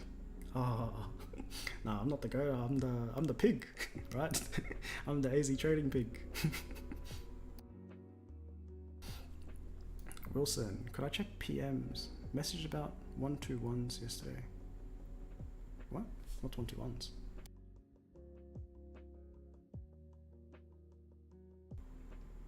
DMs? I'll just check after the stream, I reckon. Just DM me again. I didn't see anything. I usually reply to everything. If I didn't reply, I most likely didn't see it. Karen, by the same logic, if Euro USD goes up, S&P goes up too. Yep, exactly. But the way I like to see it is, or the way I like to use correlation is if Euro USD has really clean objectives above rather than clean objectives below, and S&P also has really clean objectives above, then that's a good sign to be bullish, to have a bullish bias.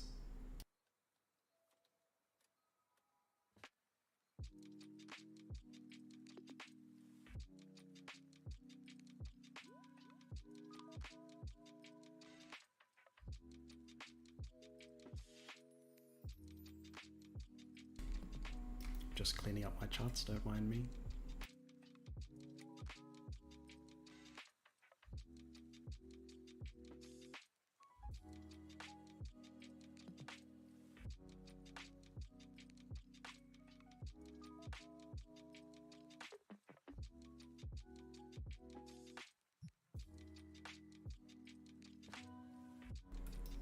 Okay. If Euro goes up, S&P should go down? No. They should be generally in tandem. You can just check by yourself. Let's go to higher time frame. If actually it's pretty rangy at the moment. If it's bearish, it's bearish, bearish, and then start of the day a bit bullish, bit bullish, bit bullish. Yeah, it's pretty easy to just test it yourself. But yeah, you'll notice correlations more often than conflicting ones. Do I trade fundamentals at the time of release as well, or do I only watch price after news has come out to enter positions? This depends on the type of news. If it's CPI, NFP, FOMC, or anything presidential, I will not trade prior. I will not have an open position prior to news. But if it's something small like PPI or Philly Fed manufacturing index, no one cares about this. Like, I'm happy to trust in my stop loss, but I won't trade. Jeez, I'm stumbling. I won't trust my stop loss during CPI, FOMC, NFP, or presidential. Like, GJ had a presidential Italian election or something. You tell me if you would trust your... Wait, where was it? Yeah, I think week started, and let's say you had a long position, right? And you put your stop loss like there. Like, you're not gonna get stopped out there. You're gonna get stopped out down here. Like, I would not trust my stop loss during any big red impact news.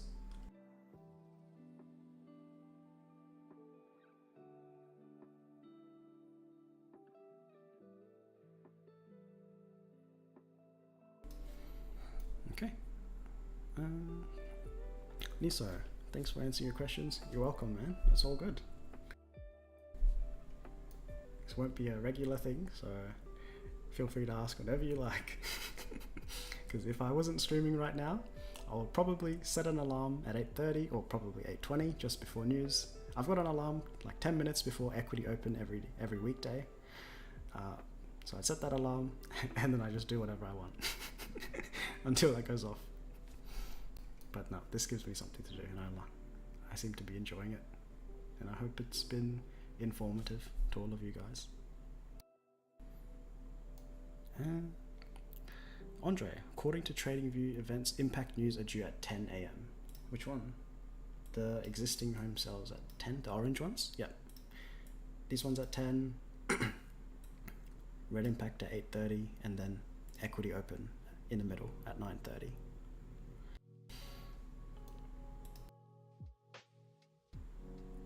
What music do I listen to privately? Privately? Why does that sound so weird? What music do I listen to privately? Honestly, I'm actually really weird. I don't listen to much music at all. And whenever I say that to my friends, they're always like, what's wrong with you? Like this chill stuff, like lo-fi in the background, I don't mind it. I'll listen to anything. I'll listen to pop, EDM, death metal. Maybe not too much death metal, but yeah, I'll listen to anything. But usually I don't listen to much music at all. Alright, mate, this is something different. How do I handle tax in Australia being a Forex trader? Do I pay tax according to my profits, or is it fixed? Worried about this being in the UK. In the UK, I'm not sure. You probably have to check with how it works in the UK. But in Australia, it's based on like company tax. So there's like a set. It's like a set rate. Wilson project. Okay, I'll add you in this. Yep, sure. DM me and I'll get back to you. Music level just right. Thank you so much, Tenkog, for letting me know. Do I trade a funded account? Yes, I trade a few funded accounts. Busker, my age, 24. Alright guys, we've caught up on the questions, so I'm gonna take a small break. I'll be back in, I don't know, maybe 10 minutes. Yep, I'll put my little overlay on and I'll be back in 10 or so minutes. Alright, thank you all so much for watching so far. We've got news at 8:30, so I will be watching price then. Alright, see you guys for now.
I am back, everybody.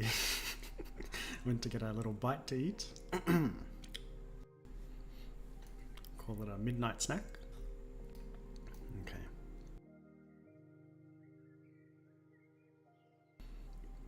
Okay.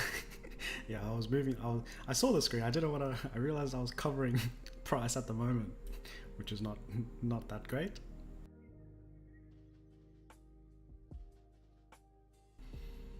Oh, I actually didn't read chat. I realized myself and then I just left. Karen asked this question on Discord. Would it be possible to share a video of the one-on-one? Oh, with the contest? I asked them about it, Samale, I think, and they said they're alright with it. But I'll have to, because the things I talk about in my one-on-one are a bit more in depth. I'm not sure, I haven't thought about this enough. I'm not sure if I want to disclose too much. So we will see. I need to think about it a bit more. We haven't had our session yet, if that's what you're asking.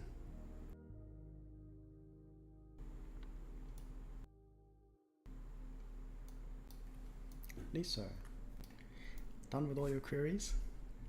Thanks for your support. No, thank you, Niso, for your chat support.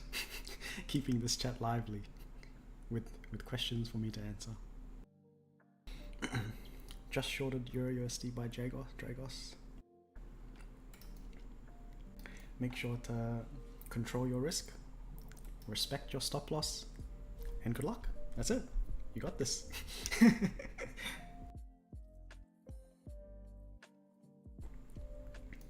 All good, Karan.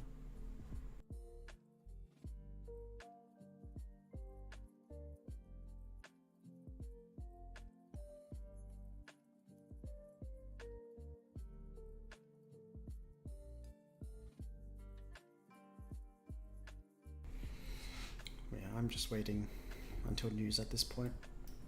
We have news at 3 points.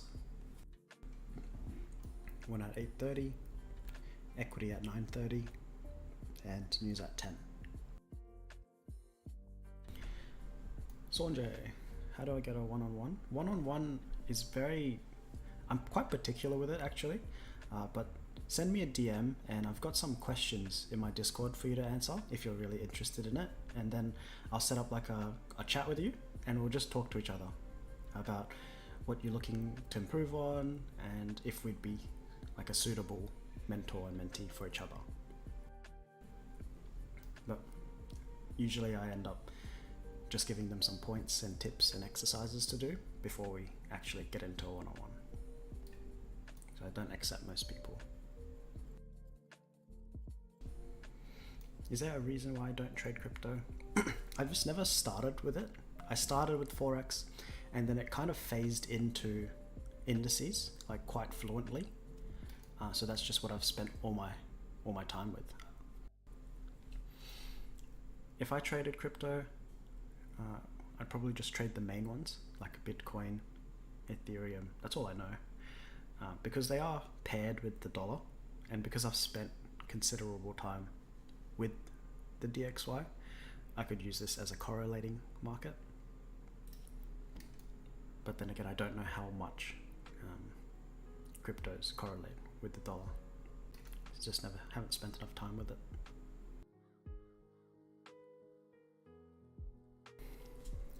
Nothing against it, but just happy with what I trade at the moment.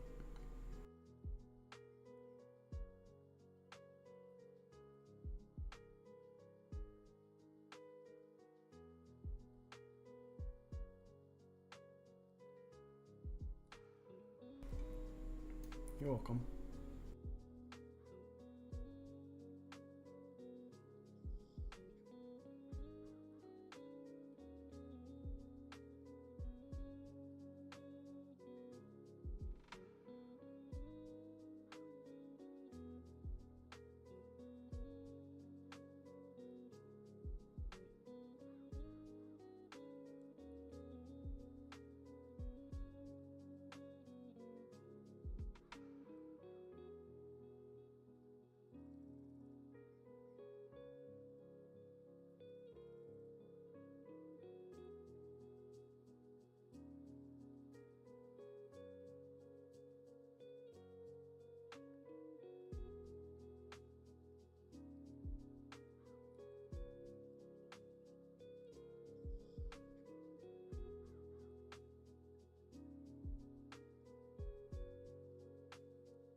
It's very correlated, and they have a crypto dollar index, which is also correlated in the same way. That makes it pretty interesting. Sounds like something that you would, something that I would put my time in if I decided to trade crypto, to have a look at all the correlating markets that it's associated with.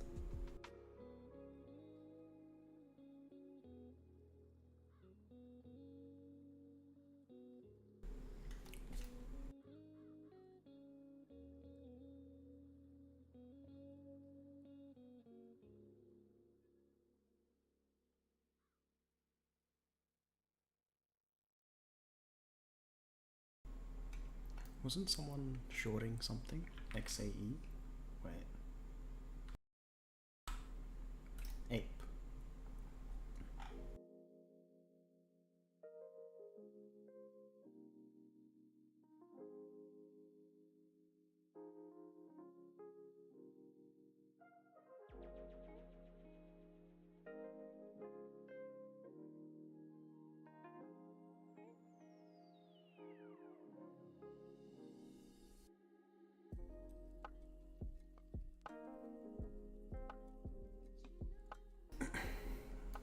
On news release, I wanted to talk a bit about when you have multiple news releases, like one at 8:30, 9:30, 10, like we have a few releases today, and you decide which one will take your objective, it gets a bit iffy. Like they can use the first one to generate more liquidity, second one to take it, third one to find its way, or any other combination. They could just take it in the first leg, who knows? So this will be an interesting news event to study. DXY USDT dominance and the S&P are correlated to Bitcoin. Yep, sounds about right to me. Dollar index correlates with anything paired with the dollar, so BTC USD, and S&P is also paired with or correlating with DXY inversely.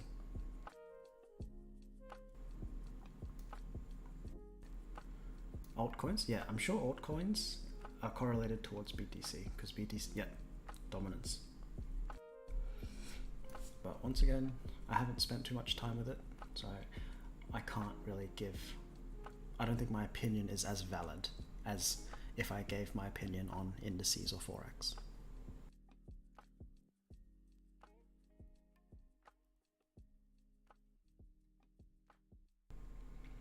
We have 18 minutes to 8:30.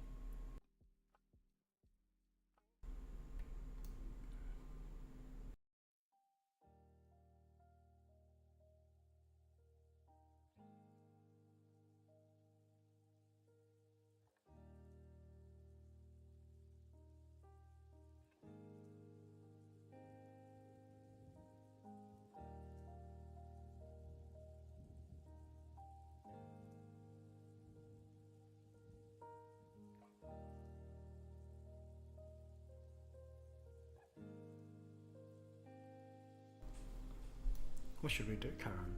I think we've done our entire analysis on all of these pairs since when we started talking. I think we're the last ones here. The altcoins. Sanjay, you ever trade the FTSE? Why not? Yeah. You mean the UK 100? Yep. Why do I trade it?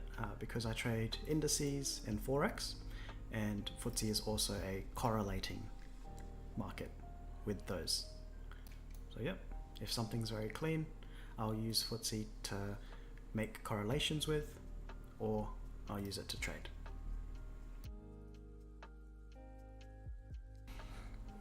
Legend, what's up Legend? What am I expecting on NAS? Take today's low, as high of the day is taken already. I think we've covered this a few times, but a lot of the bias for each of these pairs, for indices, there's just undisputed lows on NASDAQ, S&P and Dow and FTSE. And if we want bearish objectives for indices, we need bullish objectives for DXY and USD CAD, and we also have bullish objectives for those. So I'm leaned towards bearishness for indices. So my bias is bearish, so I'm going to filter out any bullish trades. However, that does not mean price can't just pump. Price can do whatever it likes, but our bias is just based on what's more likely to happen, what's more probable, and in my eyes, this is more probable.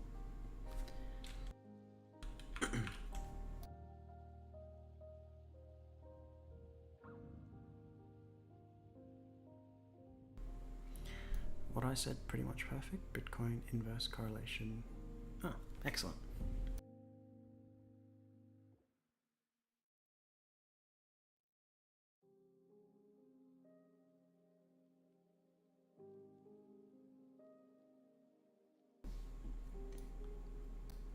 What do you guys do for fun? Do you guys watch much YouTube and things? Moral! What's up, Moral? Thanks for giving back. Nah, that's all good. Friend request. I'll send a greeting as well. I would absolutely appreciate receiving any homework. You can ask for homework in the server. Just tag me and I'll give you some exercises. So let me know what you think would be helpful, as in what you need to work on, and I can find some, or I'll make up some exercises that can help with that. Friend request wise, I don't accept friend requests because then I'd have to accept everyone's friend requests. I don't want to make that list messy, but you can still DM me. Doesn't matter if we're friends or not. As long as you're part of the community, you're already by default a friend of mine. No need for a little friend notification. Oh, you're welcome, legend. What would make me flip my bias? This is a good question, actually. What would make me flip my bias is if price is completely one-sided and creates more objectives above, and when I weigh up the objectives below and the new objectives above, if those ones above are more likely or have more liquidity, then I will go for those. For example, if price completely pumps to the moon and makes some like equal highs, then my bias is not to go down anymore, it's to take out those equal highs. Quite often is if it just completely pumps and my bias was bearish, then I have an idea that my bias was probably incorrect that day. So this area of liquidity will be kept in mind for another day. It doesn't mean I'm trying to force some bearish movement today, because having a super big range is not too likely, especially with the news that we have today. However, price has been pretty consolidating, and we know that after a smaller range day, we have larger range days. But if it expands all the way up, then my bias will still be down here, but for another day. Unless we have objectives, and then I might swap my bias to be bullish. I hope that answers. That was a good question. Royalty. What's up, Brent? I'm doing good. I'm doing good, Brent. Hope you're well. We'll be watching news at 8:30 together, and we'll watch news happen. We'll watch equity open at 9:30, and then there's a little bit of news at 10. We probably won't need to watch the one at 10 because it's orange, unless liquidity is still resting at 10. Then at 10, that could be a likely objective.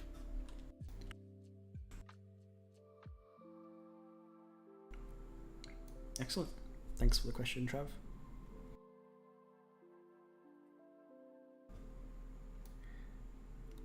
Hope you have a fantastic day as well, Morel. Thanks for dropping by. You love my accent? Oh, jeez. Yes, I'm Aussie. I'm from Australia. I'm calm. I'm not sure if my laugh was very calm, but I like to think I'm quite a calm person. CB Hagen, what's up? Nah, you're not late at all. Welcome. Welcome to the party. A good entry for a short on the Swissy. What did we have? What's on the left? We have some highs.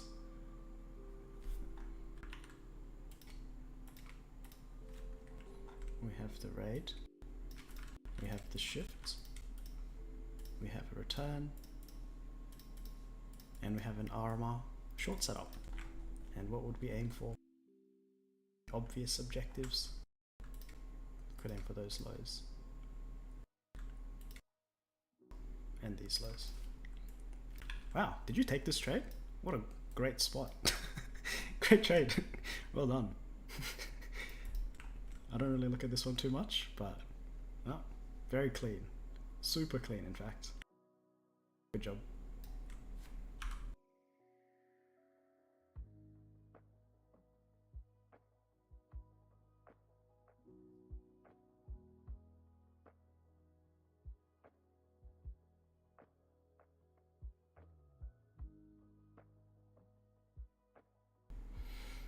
Didn't see any announcement for this live in the Discord.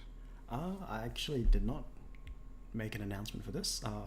To be completely honest, I was a bit anxious of starting the stream because I've never done it before. So I must have forgotten to make an announcement, both on my YouTube and my Discord and my Twitter. Oh god, I forgot about it everywhere. My voice is soothing. Thank you, Christian. Maybe I should start a AZ ASMR channel. Oh man, it's my sense of humor is kicking in.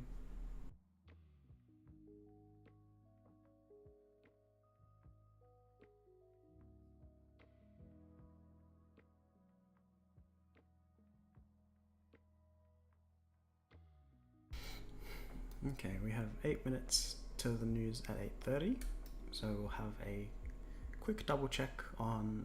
Oh, you're waiting for the announcement. Oh no, sorry Solange, but you made it here, so it's all good. You're sure that I do really well in my ASMR channel? Oh man, stop giving me ideas. What's up, Marvin? Should keep doing this, maybe every once in a while. I'm having fun answering you guys' question.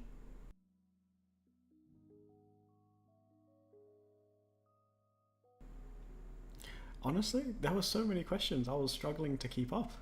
CB. So no, I think if the whole community was here, I'd panic. Have too many questions, and I'd be answering questions all the way up until news release. Okay, so where was I? 8:30. Yep, just have a quick look at liquidity. We are taking short-term highs, US 30, short-term highs. FTSE took those equal highs, excellent. Let's have a look at sentiment. So we have our bias already. Bias was bearish towards equal lows, also because of DXY and USD CAD having equal highs. Come on, we have at least one more. Okay, so we're breaking some highs in indices prior to news. Sentiment, that's what I was going to talk about. What's sentiment like? So if we imagine we wake up at 7 o'clock, we are the average New York trader. We wake up and we have a look at what's the trend line saying? And if we scroll back a bit, I'm sure our trend line is bullish now. If our trend line was like a bearish trend line, it's now bullish. So sentiment is bullish, which is excellent, because if our objectives are bearish and sentiment is bullish, we can imagine retail traders placing longs and their stops at some swing lows. And when news arrives, sentiment is likely to be taken out. Once again, everything's in terms of probability, so it can just pump, but we see price in terms of liquidity and what's more likely, and it's, in my eyes, it's more likely for the sentiment to be broken to see these equal lows. Alright, also just a reminder, we have news at 8:30, equity at 9:30, and another news at 10. So we don't know if it's going to take out that liquidity at 8:30 or 9:30 or 10. We'll have to wait and see.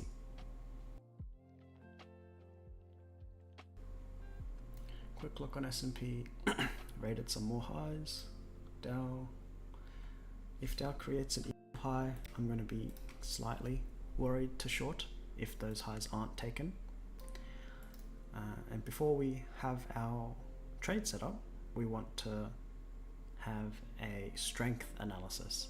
So I talk about it in a couple of my videos, but if we want to short, we want to find the weakest.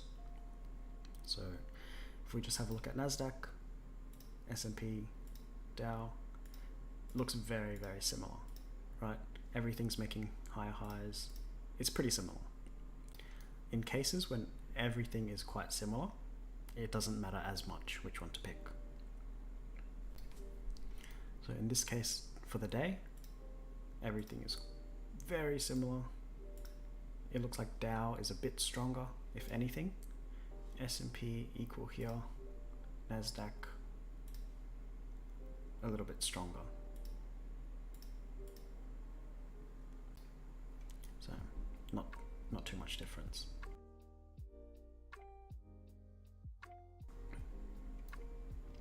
It's not always like this. Indices tend to have one being either much stronger or one being much weaker, and then those are the times we want to take advantage of shorting the weakest or longing the strongest.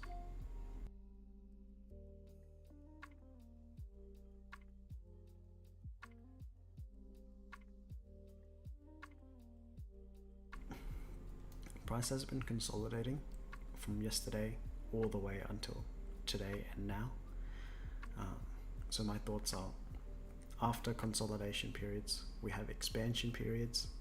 After small ranges, we have big ranges, more likely to anyways. So today might be shaping up to be a larger range day. Whether, which direction it chooses, we've decided bias.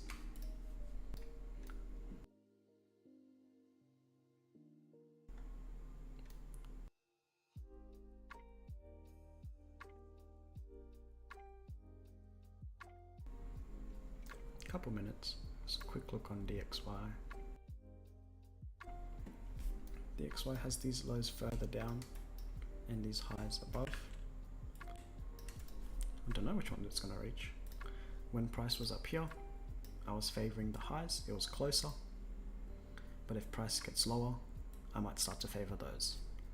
And if I favor bearishness on DXY, then that'll be bullishness on indices, and that'll be a conflicting piece of evidence. So then things will become and turn into a lower probability environment. When we have lots of conflicts, it's low probability. When we have like one or two conflicts, it's still okay probability. But when you have not many conflicts at all or no conflicts, that's a high probability environment. Quick look at gold. Sentiment is still there. We have this strong bullishness, right? Trend line, liquidity under the trend line, likely to be stopped. 8:30 in a minute. We'll see what happens.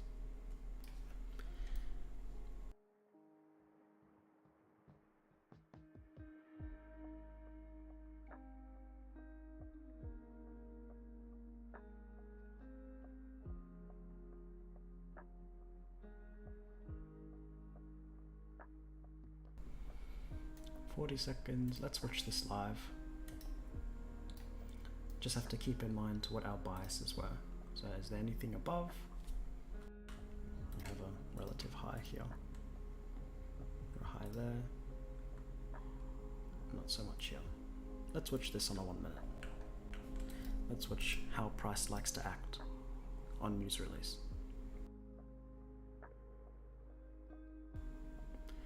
Okay, 10 seconds. Might have some manipulation just before.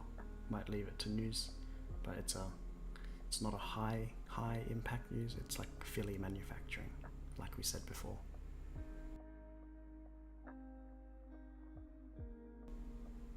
We have bearishness.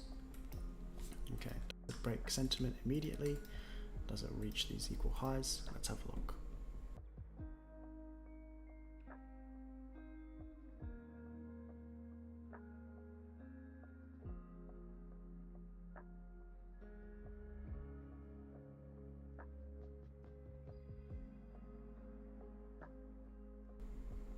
I hope I'm not deleting this video. It should be automatically uploaded. I'll keep this one up, CB. Don't worry about that. Yeah, we've said you guys have asked a lot of good questions during the start of the stream, so I'll keep this up. I think it could be very informative.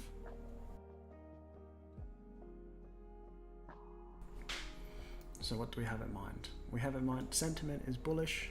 It's still not broken yet. We have equal highs, and we have those equal lows at the bottom.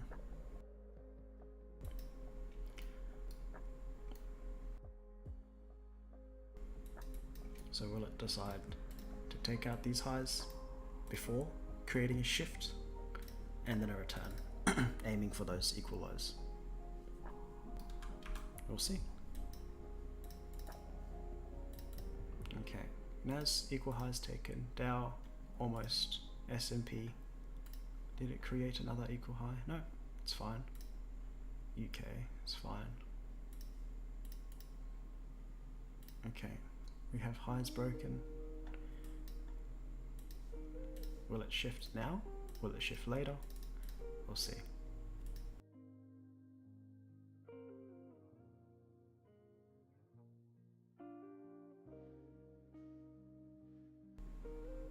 How many trades a week do I get with the RMR? I'm very selective with my trades, Ali. So I get around a few, maybe 3, average 3 per week. But the RMR by itself, if you're not worried about selectiveness and you're just looking for the RMR pattern, then it happens every single day.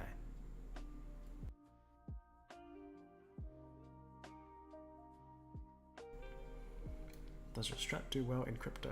July, I don't trade crypto, so my opinion should not be too valid. So I can't really comment on that. Because it's based on price and liquidity, I would say that, and since crypto is paired with DXY, I would say the strat would do well in crypto, but you have to test it yourself. I haven't tested it.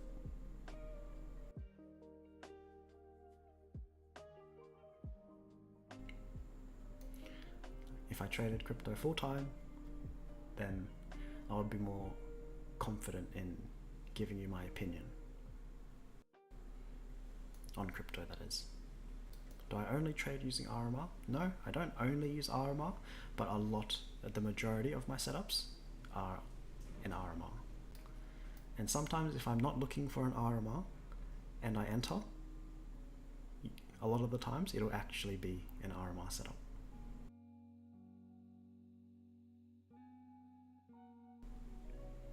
What's my monthly goal? What would be a good monthly goal for making ends meet? It depends on what your ends are, right? If you have a very high living cost, then you need to meet those ends.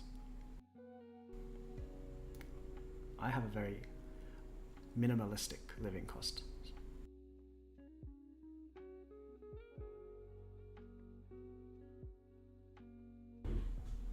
Why choose these indices and not futures?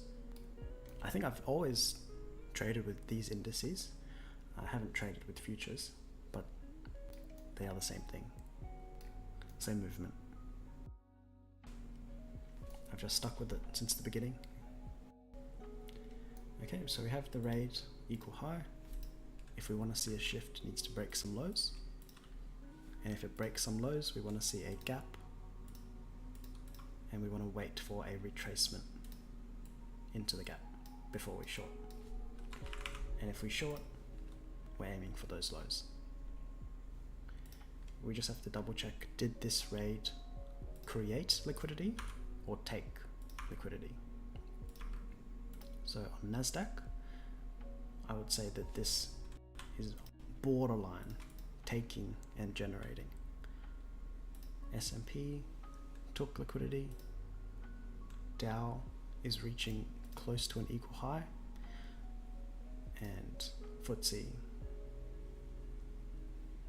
is relatively equal high as well. So at the moment, not the most confident in a short because of the equal highs, but this would be an idea. This would be an RMR idea. Having price the raid, the shift, the return. That would be an idea. But you have to be mindful of the equal highs. And you measure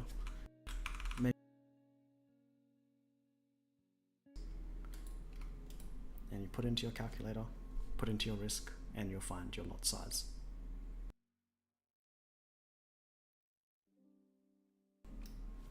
So what are we thinking now? We're thinking sentiment was very bullish, right? And it's very likely for sentiment to be broken. So we need to see swing lows to break in order for sentiment to break.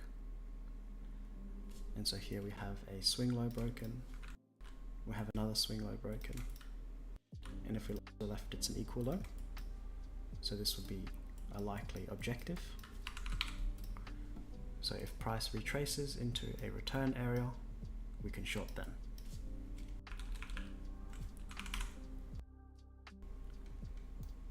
Would that raid be enough of a move to be considered a raid? This is borderline. This is a raid, but it's borderline. I would say given the reaction after the raid, makes it more of a raid than it was by itself.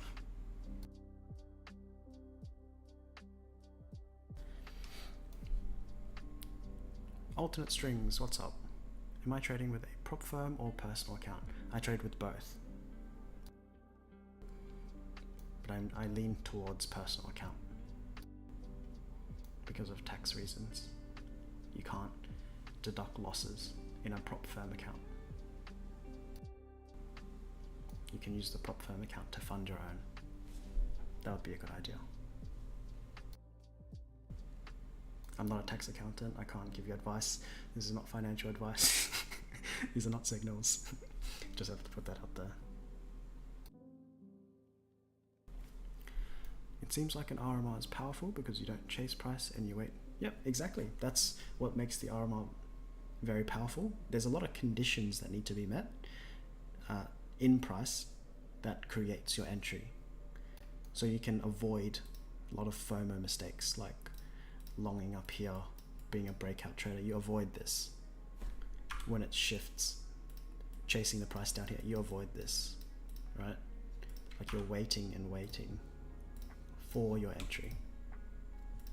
I'm just going to zoom into a higher time frame just to 5-minute gap still there, 3-minute gaps. Oh, no. 3-minute gaps down here. 5-minute gaps up here. 1-minute gap is up here. Okay, and if we draw our fib just to see what a fair price would be, anything above 50% would be a fair price. So yes, price could retrace into this 3-minute gap and dump, but it's not a good enough price for me. So personally, I'd be waiting for a more optimistic entry, a better price, so one within here.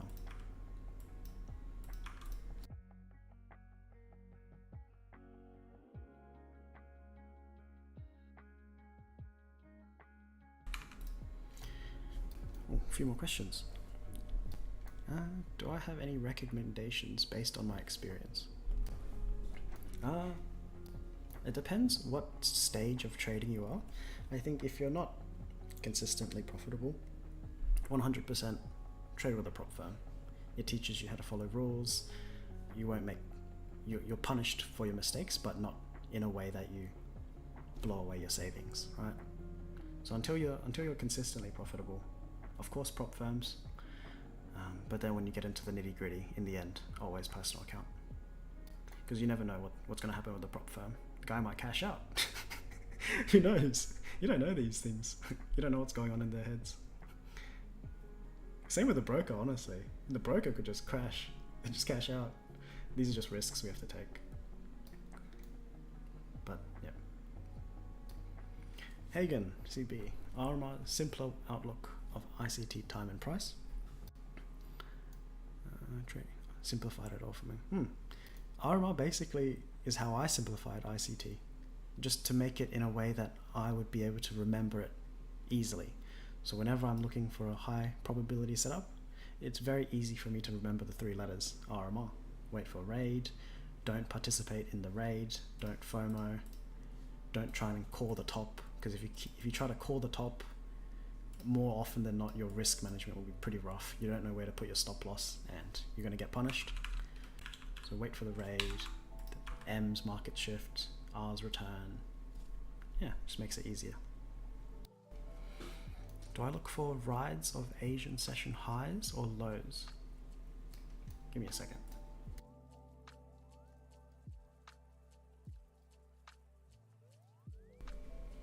So this is the return area for DXY. This is VIX return.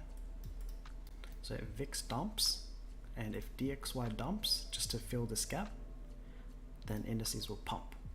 And if indices pump, you could likely pump into a return area before going. So even with this bearishness, we don't want to FOMO.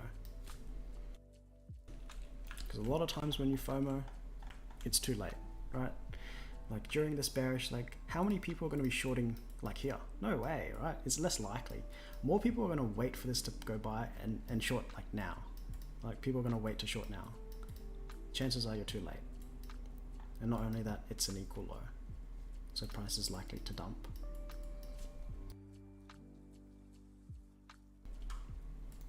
So people that are FOMOing, just a retracement will stop out those shorters down here. And we just want a better price to short at. Got to keep in mind, we just had news at 8:30, but it was like the Philly manufacturing, the one we don't care about. Equity open at 9:30. So they might use the equity open to create more volatility as an excuse to drive price towards a certain objective.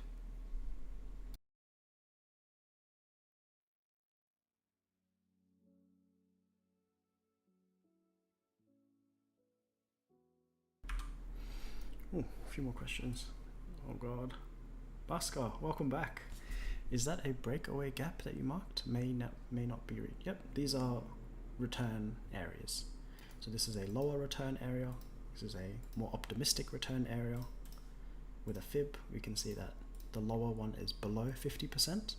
So I wouldn't be shorting here if I did, because it's not a good enough price for my model. It might be good enough for yours, that's up to you, but that's just my rule, to always place the trade in a fair price. Just a quick look at S&P. Does it say the same story? It's got a similar story. Dow's faded. Still have those highs. So we can see that on NASDAQ, we made equal low. S&P, we broke it slightly, and Dow, we broke it slightly, a bit more. Okay. Dow broke it a bit more. So what that means is the Dow is currently the weakest.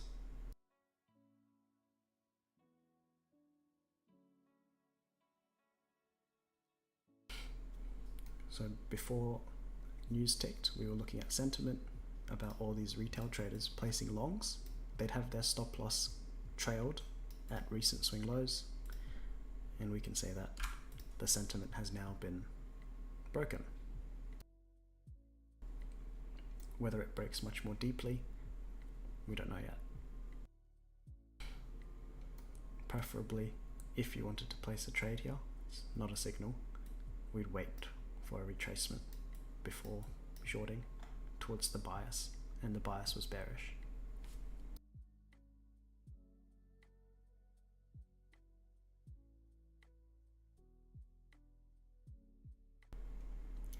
Okay, EU should be saying the same thing. Yep, EU, we've got the raid, we've got a shift, and we've got a return. No clear gap, maybe a 1 minute, a little bit clearer. Did we create an equal high? Not really, so that's fine. GU, no equal high, it's fine.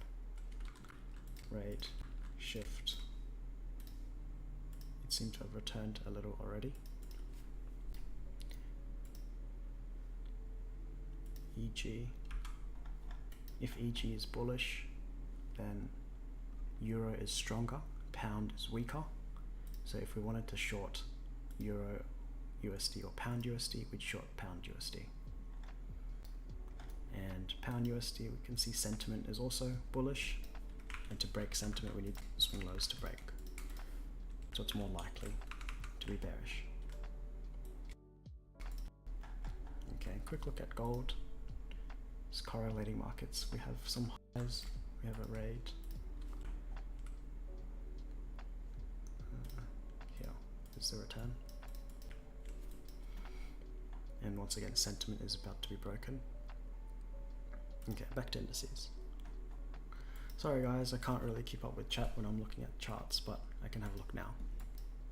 So at this point is when I would decide, would I allocate risk towards this trading decision? And if the answer is yes, then I'd measure my stop, 38 points. I put in my risk, whatever percentage you'd use, put in my account balance, and find out how many lots I can trade. And at that point, I would place a limit order. However you place a limit order, I don't use TradingView, I use MT4, MT5, and set it there with the stop loss at the high, final objective at the lows, and then find partials along the way. But yeah. Okay, back to questions. Oh god. What am I up to?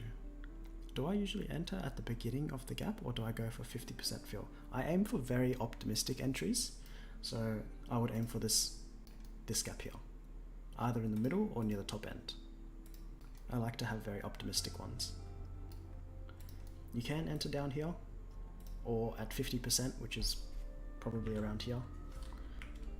But for me, I like to be optimistic, because I'm not in a rush to trade, I don't have to make a trade, so why not wait for the best opportunity? Oh, I want that on my chart.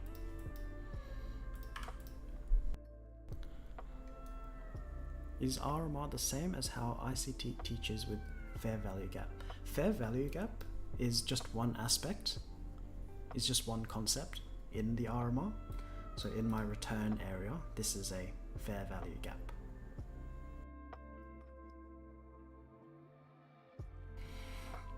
You're welcome, Ultimate Strings. Giovanni, stopped out from your shorts again. That's alright. Win some, you lose some. Control the risk and you live to trade another day, right? We're not blowing accounts here. Shreyas, what's up Shreyas? Hey Ethan, our return area is also premium. Already set up a limit order with half of the risk. Excellent, yep. And when we look for conflicting evidence, it would just be equal high would be a conflicting piece of evidence. Dow kind of reaching an equal high, which is conflicting. But everything else is pretty in line. So not too many conflicting pieces of evidence here.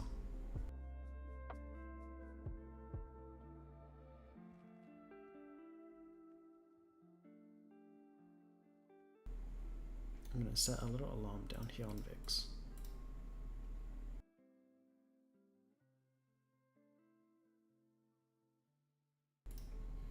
Okay, looks like things might turn into a return leg. Okay, what am I up to? Hey yo, what's up? Welcome back from college. Ali, is this live going to be on my YouTube page? I believe so. Someone told me that whenever you stream, the video gets uploaded. So yes, I will keep it on there. Because I feel like there was a lot of questions very early on in the stream that can be quite helpful, but it will be very difficult to find them because it's quite a long stream. It's going to be like at least an hour or so. So you have to find out where the questions are. I might go through the video and timestamp specific questions, but that sounds like not very fun for me to do. But yeah, it will be on my page. Lewis, got the same trade. By the way, what's my opinion on that wick? It was news induced, so do I ignore it when looking for a market structure shift? You mean the wick that created the raid? I think I said about this, it's not as clean of a raid as I'd like. So that's just something we have to either accept the risk for or filter out the trade.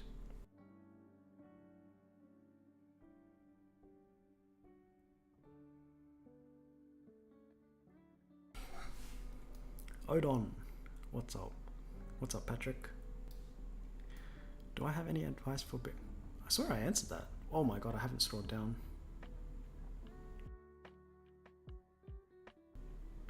Seems like equity surge will push to our return. Perhaps. And we also have, yep, equity open in half an hour.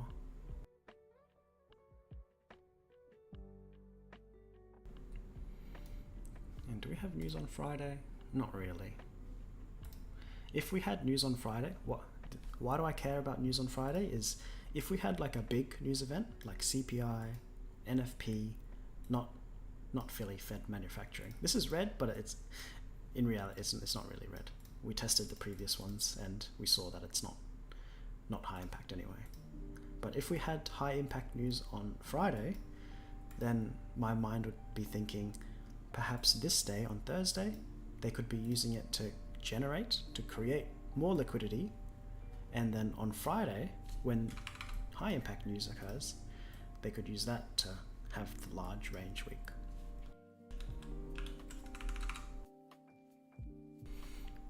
There's also SMT with US 30. Really? Between which two pairs? Between indices or between DXY or something?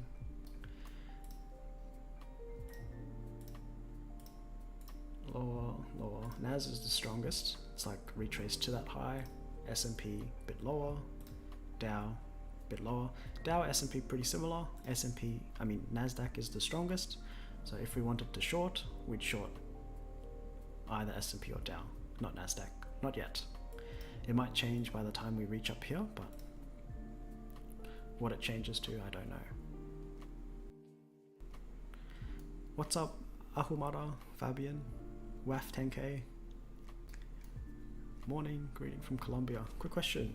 I think EU made a raid, but I didn't see equal high low. Can you check it out? Waiting for market shift. So a lot of times you won't see like a very clean equal high being raided, but you'll see some sort of high being raided. So you have this high here that was raided, and when you zoom in more, this high here was raided. So it doesn't have to be an equal high that raids. That's a good sign if it is an equal high that got raided, but if it just raids a certain swing, that can be enough for a raid.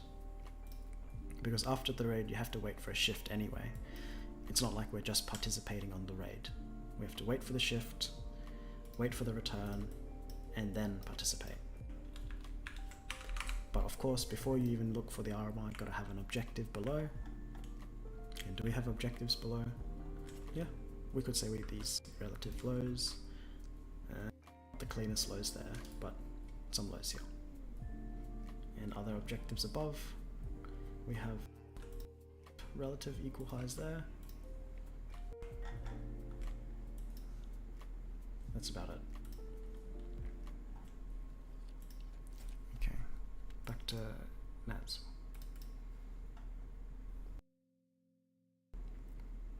Have I noticed which of the three indices I trade more ever since the RMR? I trade NASDAQ and Dow more often than S&P.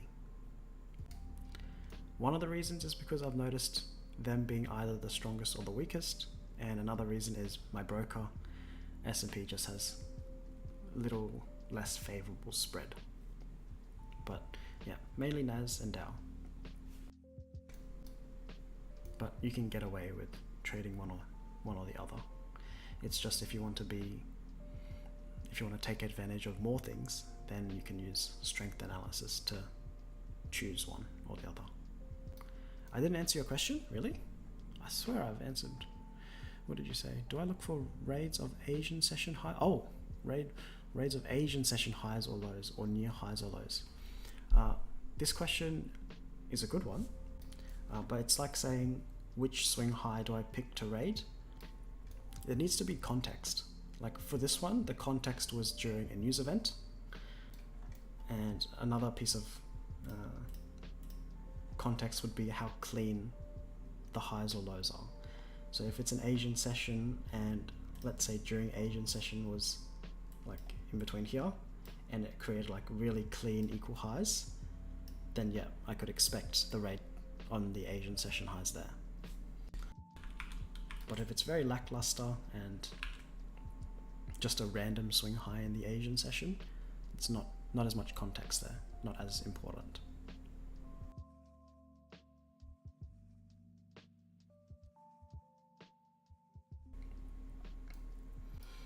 Because essentially, it doesn't really matter which swing it raids. After the swing, it needs to create a shift, right? So it can raid anything, but if it doesn't shift afterwards, there's no trade there anyway.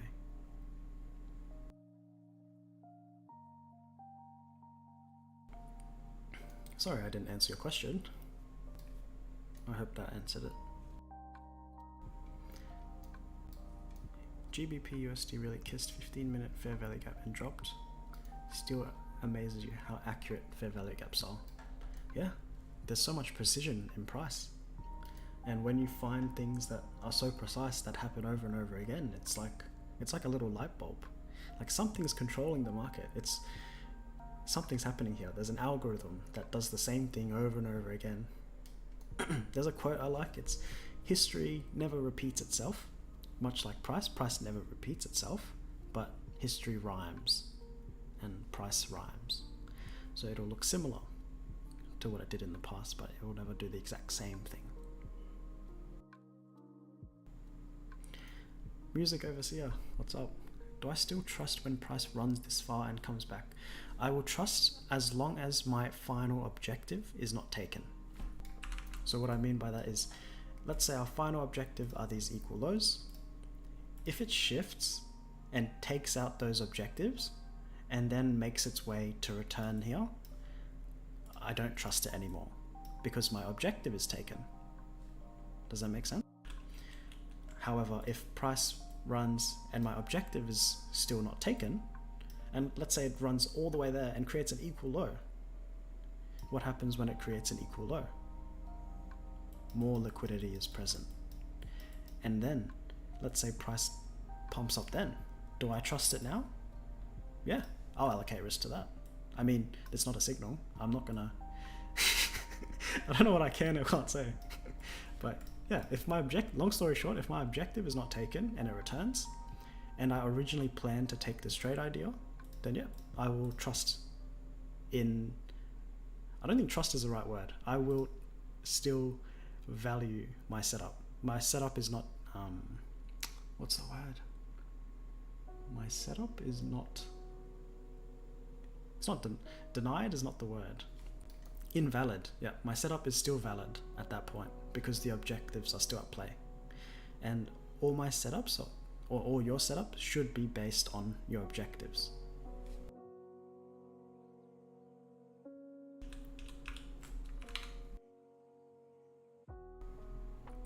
Pascal, after a raid, we have a swift shift and a return to order block fair value gap. So now if the shift is too high, took out the liquidity that we're aiming, are you still entering now on return? I think I answered that with Music's question. What's up, Accidental? How's it going? Do I use breaker blocks? I have them in the back of my mind, but I don't use them actively in my trading.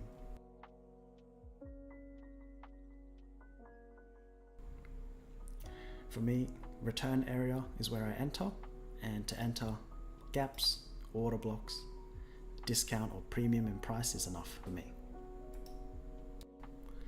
You can use a breaker block, like let's find one, let's find. So if we want to be bearish here, we need to find a bullish order block. Let's look to the left, bullish order block here, bullish order block. If we zoom that to the right, if price retraces into here, that's a bearish breaker block that you can short it to. But once again, it's not the most premium price, it's not the best price. Yeah, gaps and order blocks are enough for me.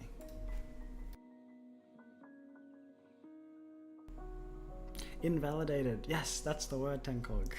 Yes, English genius. What? I ignored your question twice? Really? How? How is this possible? Say it again. Say it again. I'll answer you. I'm trying to answer everyone's questions. No way. What did you say? I'm scrolling. Okay. Wait, let me go on from where I am. This is my first stream. Be nice to me. I'm trying to do my best to keep up with chat. Oh, I'm lost now. I scrolled up too much. It's almost been 3 hours. Yep. No, at 8:30 it created a wick low. Yep, created an equal low down here. So it looks like an area of support. People will be buying, but get stopped. And as they get stopped, sentiment gets broken as well. USD CAD, fair value gap filled in the return. Yep, so this would be a RMR setup for USD CAD with your stop at the raids low, and you could have your objectives at the equal highs over here. How's DXY? Has it returned? No. VIX. Oh, didn't hit the alarm, but okay.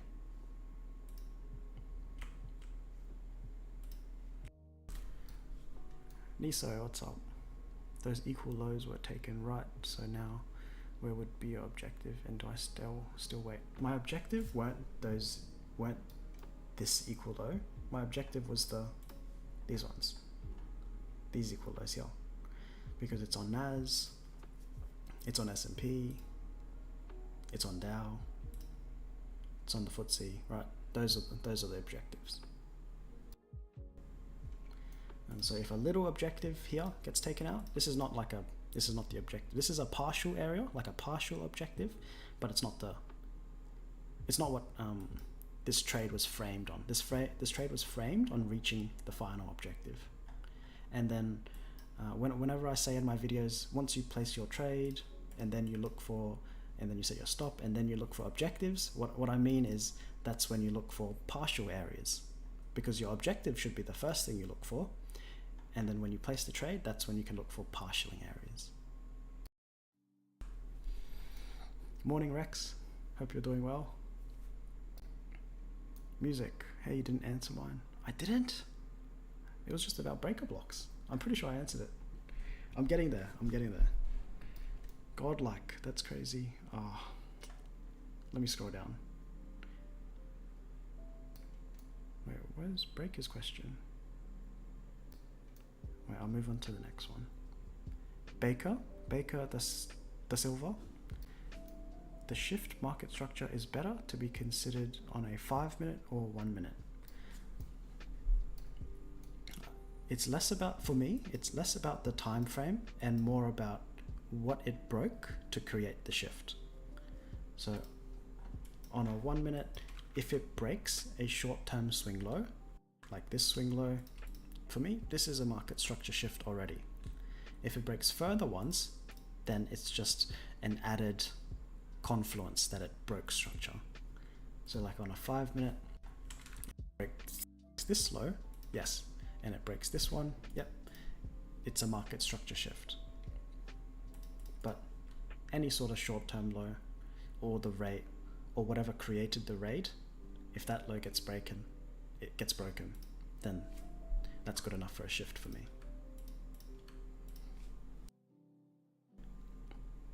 Ahumada Fabian, other quick question, do I have a journal? I just started to use one and it's been super useful to identify emotions and mistakes. Of course, yep, I've used the journal since day one. Maybe not day one, maybe week 1 or week 2, but yep, I have a journal of my own.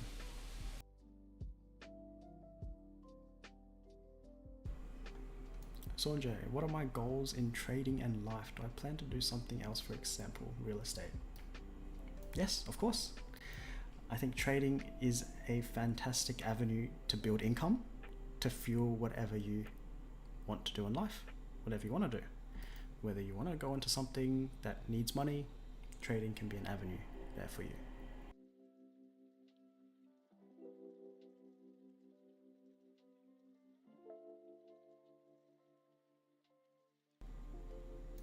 I've thought about real estate. I will likely end up in real estate, but I don't know. Haven't given it like that actionable thought, you know? It's just been a thought, that's all. CB Hagen, come on folks, we can all see questions as well. Yeah, CB Hagen's got my back. Yeah, I'm doing my best. I'm trying to answer everyone's. Rex, have I ever pyramided trades, and if so, how do I use it? Yes, of course. Pyramiding is something that I've talked about in a couple of my videos, but not too often, because it ends up making the video a bit too long, and I kind of want to focus on the most important parts. But yep, how do I use pyramiding? Pyramiding, I always use it, you kind of treat every pyramided trade as another entry, but you're not just entering for the sake of entering, you're waiting for, like what you wait for with your initial entry. You wait for another retracement, you wait for a deep premium, you wait for a retracement into a gap, an order block. So for example, if price retraces here, this could be a potential first entry, and if price just dumps, I can't pyramid in here, or I won't pyramid in here, meaning I won't be placing shorts and shorts down here like this. This is not how I pyramid, but I'm not the one to say what's right or wrong. How I pyramid is, if price dumps, leaves another gap and retraces, then this is another trade essentially. It's like another chance to get in. So if this was in a premium with a gap or an order block, then I could place a pyramid in here. What you have to be mindful of is when you pyramid, your initial risk has increased. So you either have to allocate more risk and be okay with it, or reduce some sort of risk so you can balance it out. But that's essentially how I pyramid. I wait for another entry essentially. But if your objective is taken and it pyramids, then of course I wouldn't pyramid once again because the objective is taken. So as long as the objective is still there, so those lows, and gives us a re-entry, then yeah, I would pyramid like that. Of course, if you've allocated your maximum risk on your first entry, no pyramiding.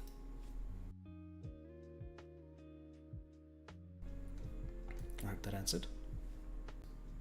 Music. There's a 1 minute breaker closer to my point of interest. Bullish order block. Is it this one? This breaker? Yep. Bullish, bearish breaker, overlapped with a gap, overlapped with a large bearish order block. Actually, this order block is down here. Yep. But once again, depending on how optimistic your entries are, I want to wait for the best price possible. So I'll be waiting for something like this. And when you wait for and when you wait for more optimistic entries, of course price is less likely to fill them. But if you're not in a rush to trade, why not? Okay, those are my questions. Did I answer them godlike? I think I didn't miss anything so far.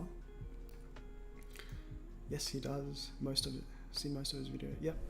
So pyramiding some of my videos, but I don't talk about it too much in all of them. Windwalker. Oh dear. Gold took me out on my first RMR, printed another one on a 5-minute. What's up, Paul?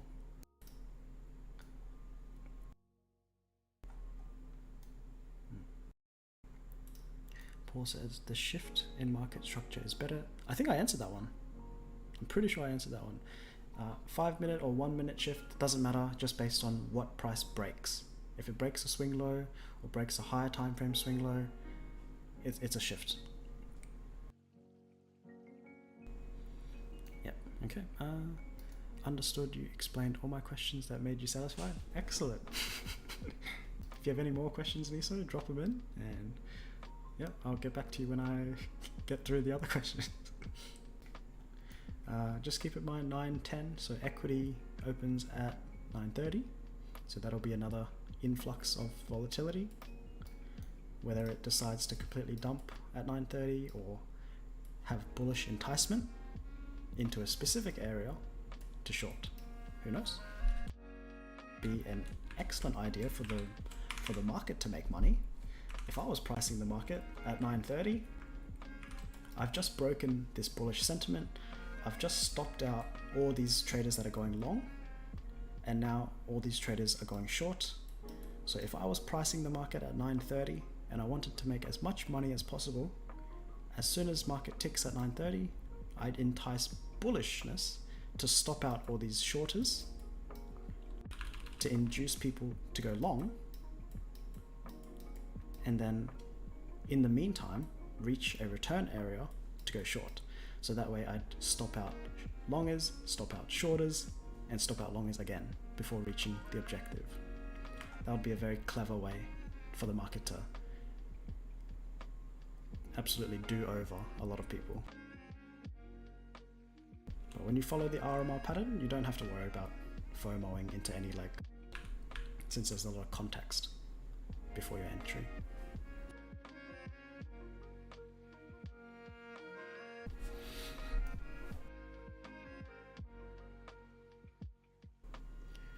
Baker, am I an ICT charter member? No, I'm not.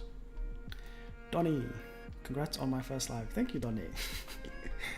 Do I trade gold or have any observation on how gold moves according to my style? Yes, I trade gold, and I use silver and plat as correlating markets to help me make decisions on gold. And yep, I've noticed throughout my time trading gold and forex pairs and indices that the RMR pattern is pretty significant. It happens on all of them, but the most important thing is to find your likely objectives first and then look for RMRs, because in your RMR you can find RMRs to go in any direction, but if you have an objective in mind, like equal lows, then you're going to filter out this one and you're going to look for like a bearish RMR instead. So that's the main thing with the RMR. It's one thing to learn what it looks like and to see it live. It's another thing to have an objective in mind to filter out some RMRs. I'm just drawing everywhere.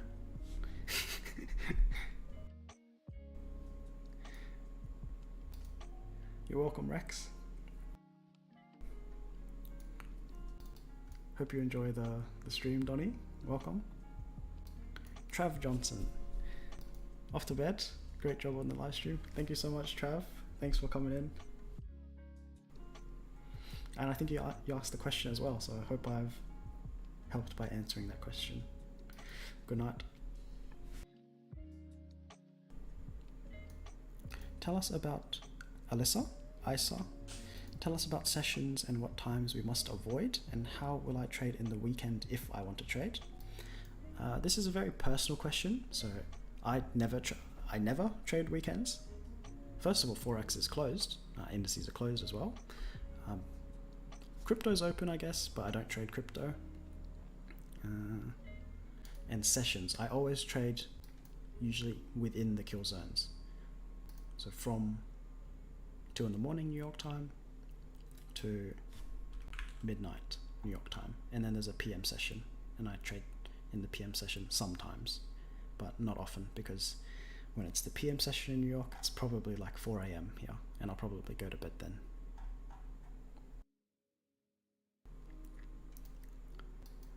So there's no sessions to avoid, because I'm sure there are plenty of successful Asian session traders that only trade the Asian session. It just suits them, they've studied it enough and they've noticed patterns in it. But for me, during Asian session, just pick a random pair, right? If we look somewhere random, when it's the Asian session, so after the kill zones, volatility is just dead, right? Let's move on. Asian session, it takes so long for price to go somewhere. It's consolidating. Well, that's not Asian. This is Asian. It's all consolidating. Lots of movement. Asian session, it's consolidating. So for me, I like to trade during a more volatile state. If you like a very ranged state with high spreads, then go for it. That was a joke. Of course, high spreads are bad, and usually you get higher spreads during less volatile moments, to an extent. Music overseer. Keep you out of FOMO trades. Yep, it's a good thing.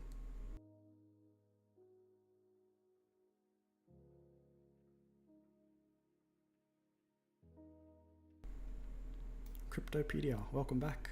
What are my valid equal lows? My valid ones? Valid is just as long as they're not taken, then they're valid. So these lows down here are valid. And for example, if I went on USD CAD, these are not valid anymore since they've been taken. So if price was up here and came back down, this isn't me anymore. Because it's already been taken, it's not a valid. I would be using a different low, maybe this one. So yep, anything that's not taken is valid. On the other hand, if you have a bullish bias and you want to look for equal highs, then this equal high is your valid high, and you would look for bullish RMRs to go there.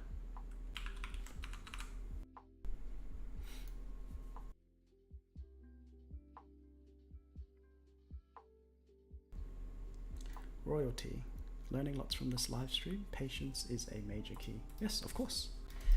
Patience is very important, and the higher the time frame you go, or the longer you hold your trades, the more patient it says about your trading.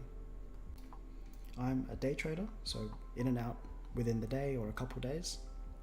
So my patience is not the best, but I'm patient enough to wait for a setup. I'm not just going to FOMO in. But I could never wait a month to place one trade. That would be a long-term trader's outlook. They are patient enough for that.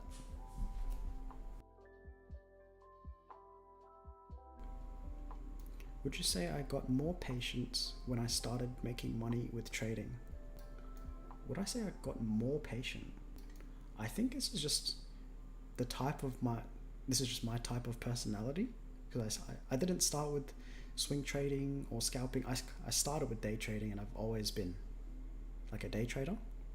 So my patience has kind of just flatlined. It's been the same all the way throughout. In regards to like FOMOing in, of course, yeah, my patience is better in that sense. Like I won't, only because I have a plan.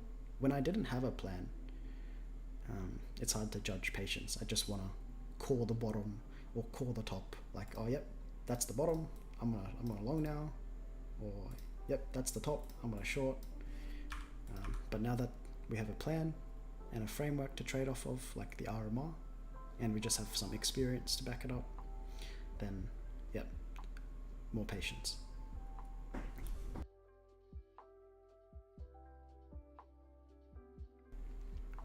Jacob, I marked up the same trade. That gives me more confidence. Thank you.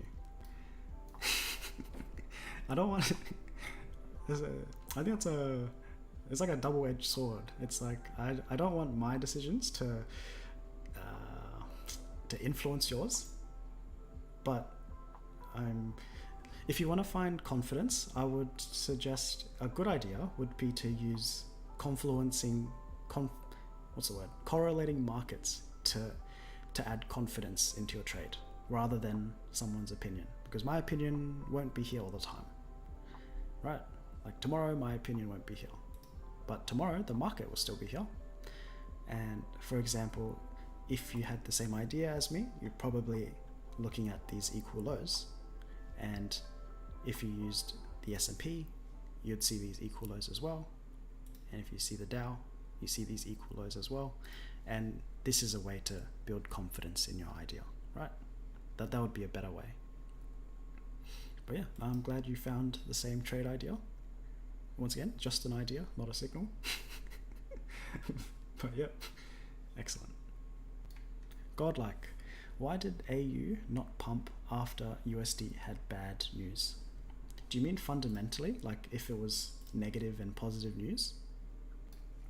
I have a pretty strong opinion on this, because it's just my opinion on it that I've stuck with. But with news, if you test, back when I first started trading, all the things that I could test and back test, I would do so much. I would non-stop just test everything.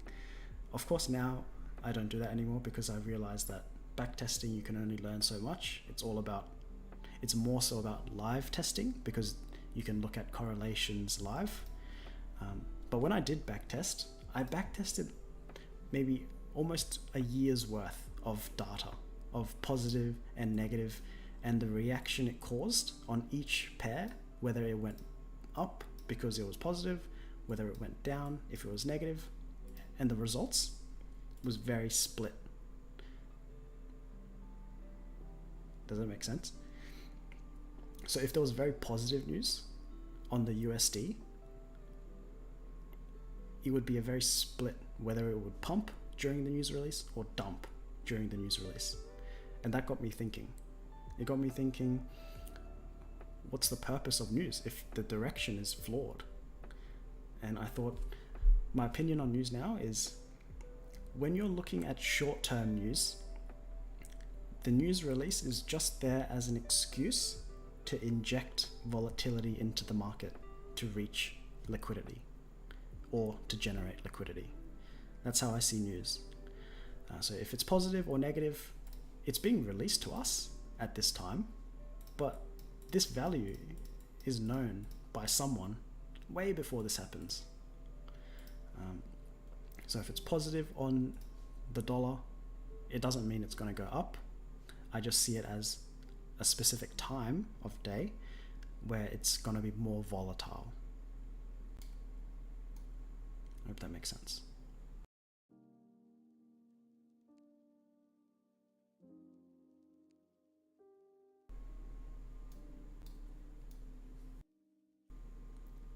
Okay, JJRC93, do I use a daily chart? Yes, I use the daily chart. It's always good to have context.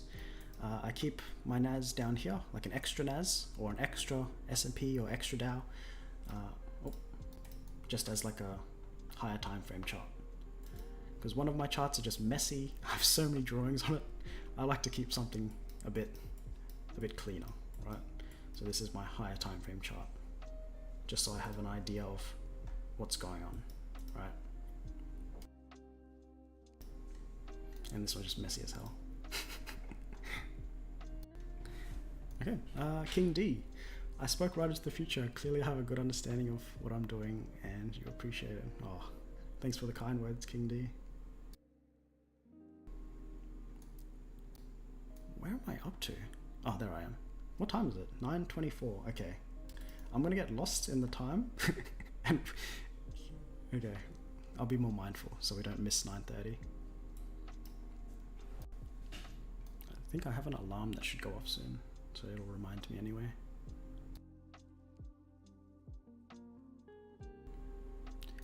Do I ever consider moving elsewhere? Is that what I'm up to? Yeah, so I don't have to be awake so early. Sanjay, I'm from Australia. So I'm awake. It's what time is it? It's 11:30 right now, Sanjay, at night time.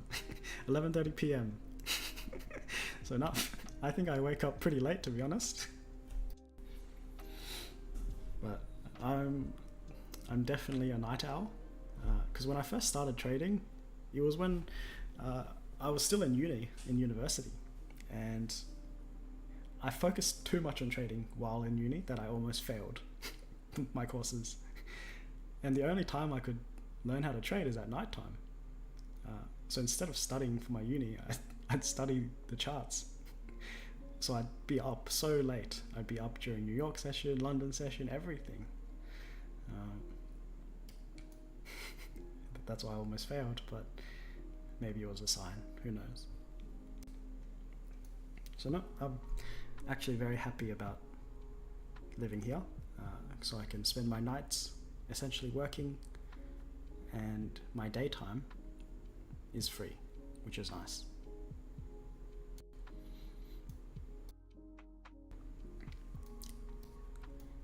CB Hagen, if I check on UCAD, we have relative equal lows within the 830 spike. Can we expect price to take out liquidity before we pump? Without even checking, from what you've said, yes. If we've created equal lows and we're close by, since it was at 830, it sounds like it was close by, then yeah, it's likely to take it out. Let's have a look. These lows? Is that 830? No, 830. These ones. This one looks taken to me. Which one's 830? Do I zoom out a bit? Oh. That's just my alarm for 3 minutes until equity open.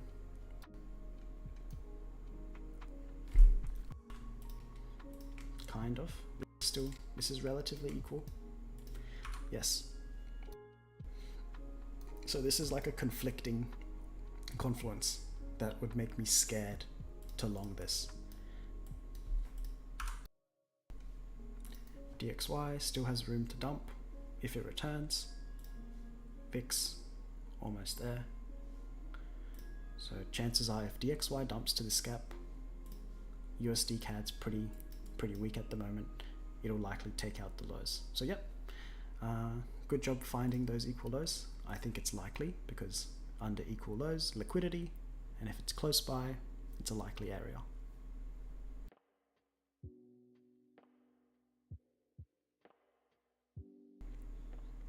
Ali, you know, for the RMR pattern, is it an instant retest or do I wait for the retest to the fair value gap? What do you mean by instant retest? Instant retest? I'm not too sure what you mean. But when you say retest to the fair value gap, I'm assuming you mean return to the fair value gap, and yes. So I'm not too sure. I might have to ask it a bit differently and I'll answer you. Rex, any study tips?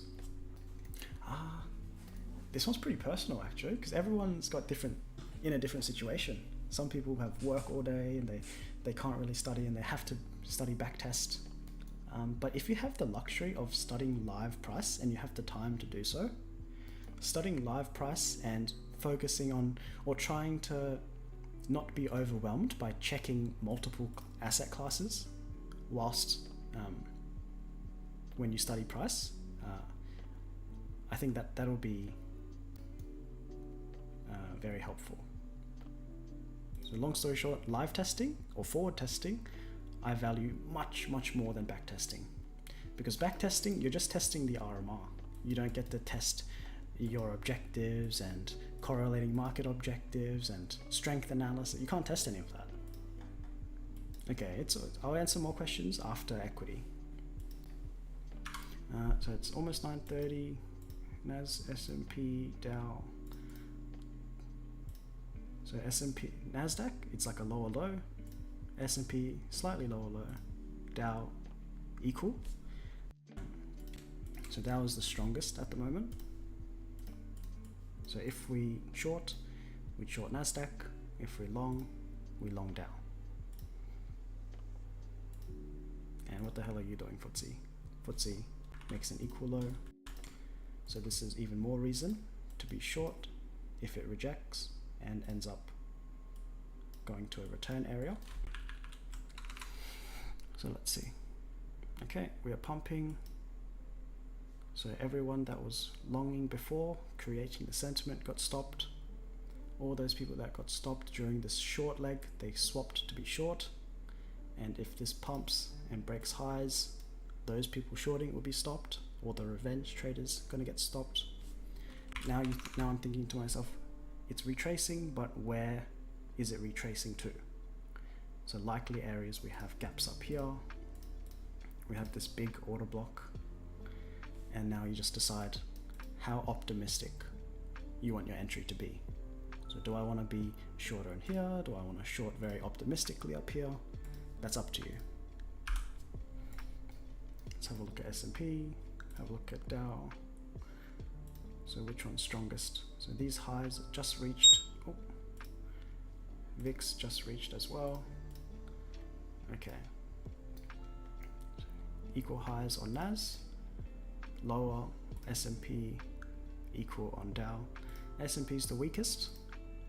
Okay, now let's wait for a retracement. How's DXY? DXY still hasn't retraced. I would prefer to see this retrace whilst indices are pumping.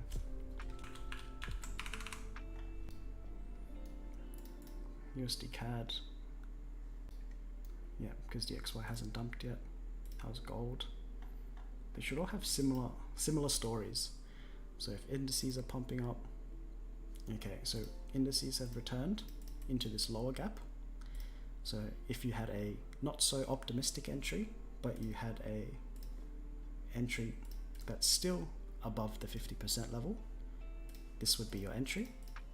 You'd have your stop loss, you'd have your stop 60 points away, calculate your risk, find your lot size, have your objectives below, but if you want to be more optimistic, you can wait up here. And I think a lot about reading price is just reading what the story is. And if the story just makes sense, or it's more likely, or what your story is of the price, it just makes more sense, then things just start to align. I don't know how to explain that.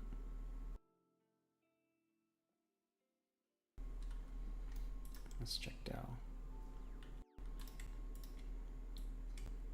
Dow rated this is a bit weak. S&P, Nasdaq. Okay, now we're just waiting. So if you want to get an idea of what I'd be doing, not today, because this is not a signal stream, not a financial advisor, whatever, but if I had a trade on, I'd have an alarm over here, or I'd have a limit order up here. So I'd have my limit, have my stop set, and my final objective set. And once my little alarm goes off, then I come check the charts. My risk is already set. I've already decided to allocate risk. So if it stops me out, it stops me out. I've not lost more than I've decided, etc. Okay, I think we can answer another question because price is just taking its time. Sanjay, how many trades do I win? Like percentage, if you don't mind me asking. I would say I win most of my trades.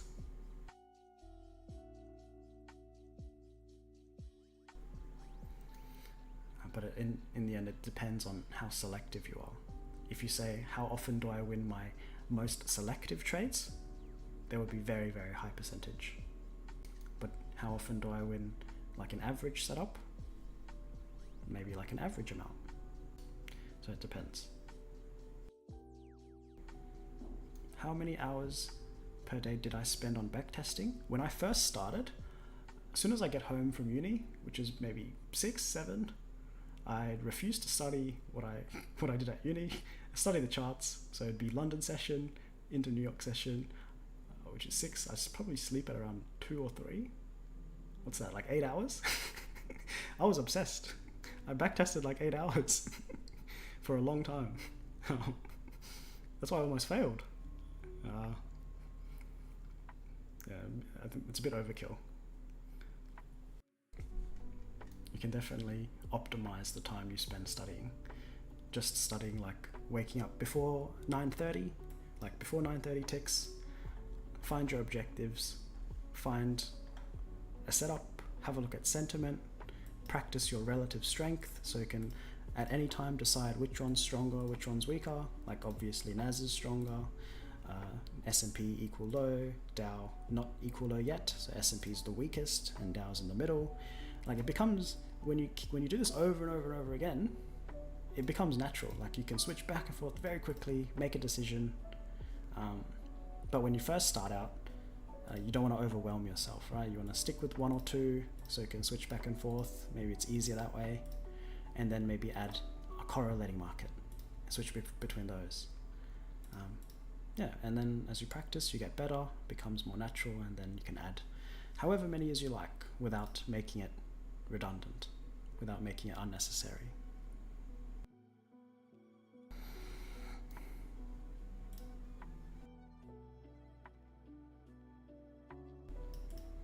Okay, what's the next one? Godlike. What's up, Godlike? So news is to get liquidity faster to rate.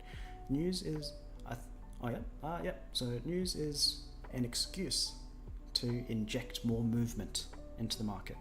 So if it's positive, doesn't mean it's going up or going down.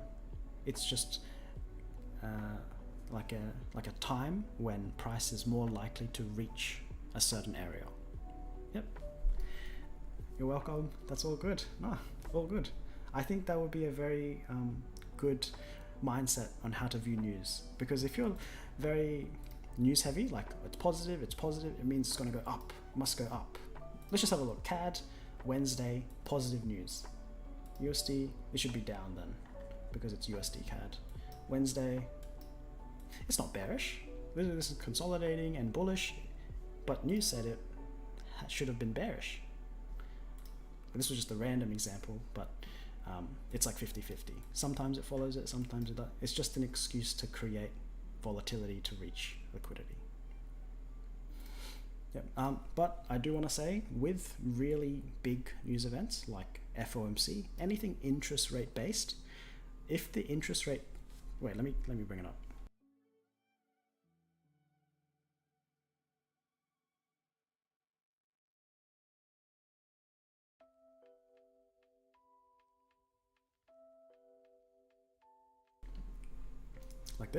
Like this is FOMC.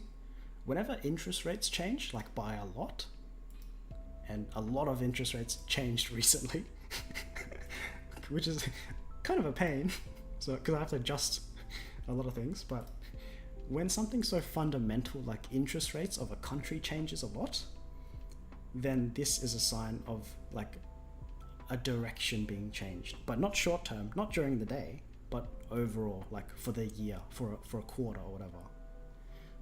It's like if the American interest rate increases a lot and the Canadian interest rate decreases a lot, of course the USD CAD is going to be very, very bullish, but doesn't mean it's going to be bullish today.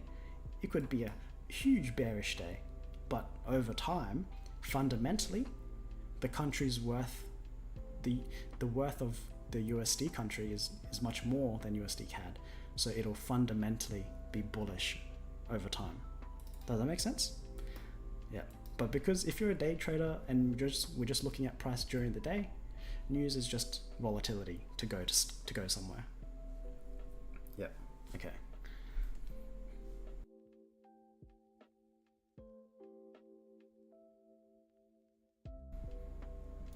Okay. Oh, Felipe. What's up, Felipe? How's it going? Glad you could make it to our first live stream. What made me choose the very first gap instead of the one below it? You mean above it? I'm quite a selective trader, so I like more optimistic entries. So this is the one I've selected, but I've accepted that it's less likely to reach here, and it's more likely to not reach. It's more likely to have a more shallow retracement. But this is also a valid return area, since we outlined it is above 50% and it is a gap. But yeah, you pick whatever suits you. If you want to be not too optimistic, if you want to be a little more conservative, then yeah, pick whatever you like. As long as you understand that with different entries, your stop loss will be bigger here than your stop loss from here. So what that means is your lot size, if you're having consistent risk, which you should have consistent risk, your lot size will be lower if your position is here, and your lot size will be higher if you're here, but you're risking the same. But then you think to yourself, if I have a higher lot size here, I also have the potential to gain more. So this is another reason why I like to have optimistic entries, because the risk is the same, but the opportunity for profit is more. Hope that answered. Do I work a day job? No. I have a night job. I'm a day trader, but it's a night job.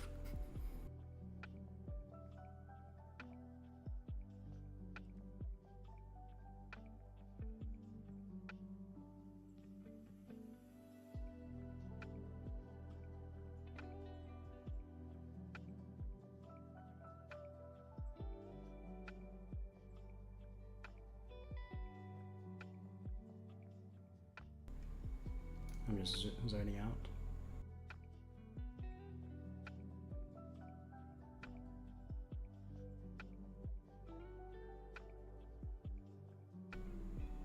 Okay, next question. Darian, what's my biggest interest outside of trading? My biggest interest? I'm gonna have to say my partner, just in case she's watching. Yep, biggest interest is my partner. Well, other than that, my second biggest interest. I'm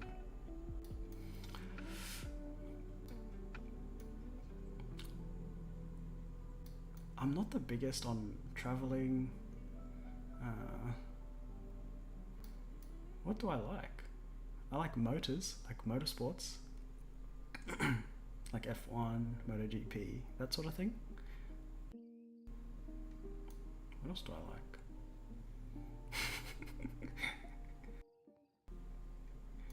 Like whenever I go out, we're just going to like places to eat with friends. Just catch up, talk about business, talk about life, have some food, have some drinks. Nothing spectacular. Just chilling.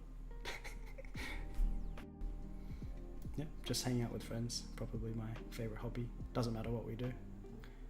Just the company. What did I study at uni and did I complete my course? I don't know how private I want to be, but I studied something in the medical field and yes, I completed it. Just. Almost failed 1 year. I may have failed 1 year, but still completed it.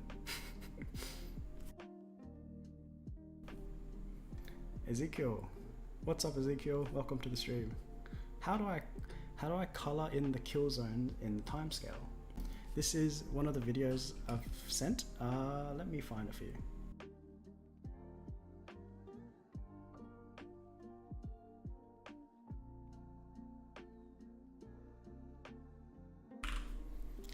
Check out that video, Ezekiel, and it will be in there. But long story short, sessions, where is it? So why can't I click source code? Oh god. It's this thing. I put this in the description, just copy and paste that and just make an indicator, copy and paste this into it, and it'll be like this at the start, but it's a bit crowded on my chart. It's a bit disgusting, so just bring to pane below like that. Okay. Also, we have news at 10, I believe. Just double check. Yep, news at 10. So today was a pretty interesting day since we had news events 3 times during the day. Nasdaq is reaching further. S&P is not. Dow is a bit more. So S&P is still the weakest. Dow and Nas are a bit stronger. So if we want to short, we short the weakest, not the strongest.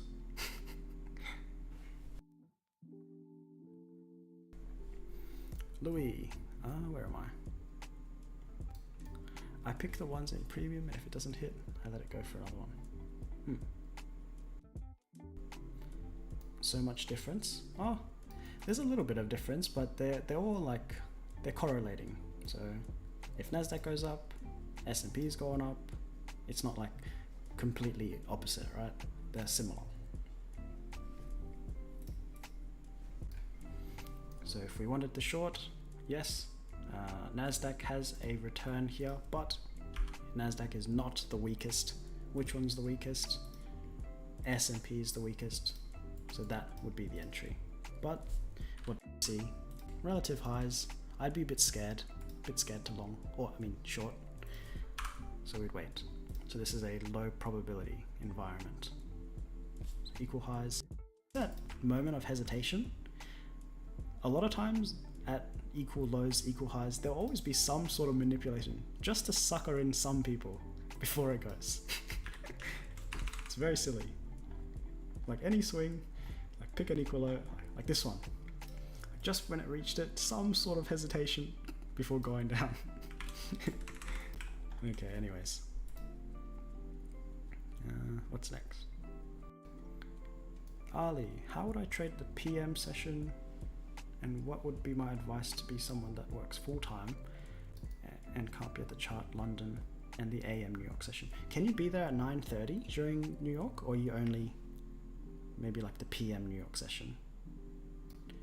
How would you trade the PM? Oh, how would I trade? Oh, that's what you asked. I don't trade the PM session primarily, but I would trade it the exact same way I trade during the kill zones. So if there are clean objectives that aren't touched, that are still valid, I would look for an RMR that goes towards that objective.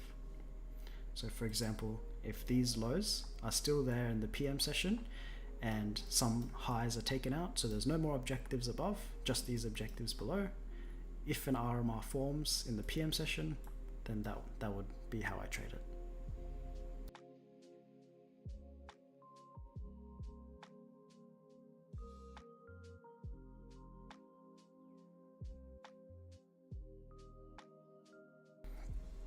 Okay, Jimmy, welcome back, Jimmy. Can I talk a bit more about sentiment? Of course. I just want to see how many more questions I have. Okay, one little scroll. One little scroll.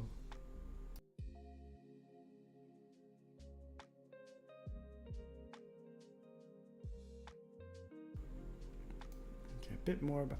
I should probably make a video on this because it would be much more structured and I'd talk about the more important points. I think I'll forget about it if I just talk about it now. I've said it a few times, but long story short, sentiment is like, it's like a trend line. If you imagine what a trend line would look like, when it's bearish, it slowly becomes bearish, and when it's bullish, it slowly becomes bullish, right? And the sentiment is what the trend line is. So if the sentiment says it's bullish at this point, that's the sentiment, whatever this trend line is saying. So the way we can use that is if the trend line's bullish, or if the sentiment is obviously bullish, then a lot of retail traders are longing, having stops below swing lows, and that is a likely area of price to reach. because price loves liquidity, and liquidity is above and below swings and sentiment. That's not the most in detailed explanation, so I'll probably make a video on that one. Felipe, in this scenario, what has to happen for me to not take this trade? Maybe the equal low is being taken before the optimistic gap. Yep. So exactly, if my final objective was taken and then it returns, this is not a good example. If I go on to S&P, let me just outline that gap. Okay. So if my final objective was taken and then it returns to this gap, then I would not take this trade, because my trade was based on my objective, and if the objective is taken, the trade it's invalid. Because what am I aiming for if I short there? I was aiming for the lows was already taken, so I don't really have such a clear thing to aim for. Okay.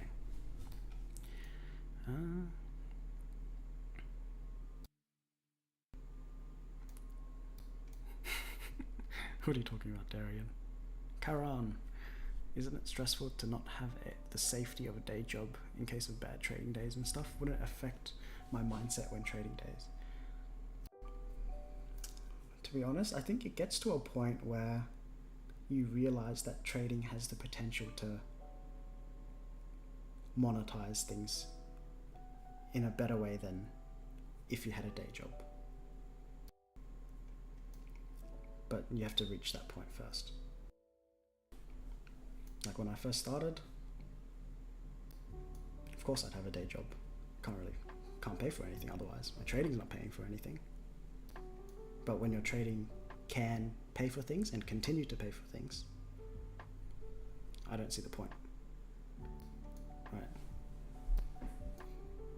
Like, doesn't matter what your day job is, unless you're like the top 0.1% of day jobs. You can most definitely have a higher potential with trading. That's all.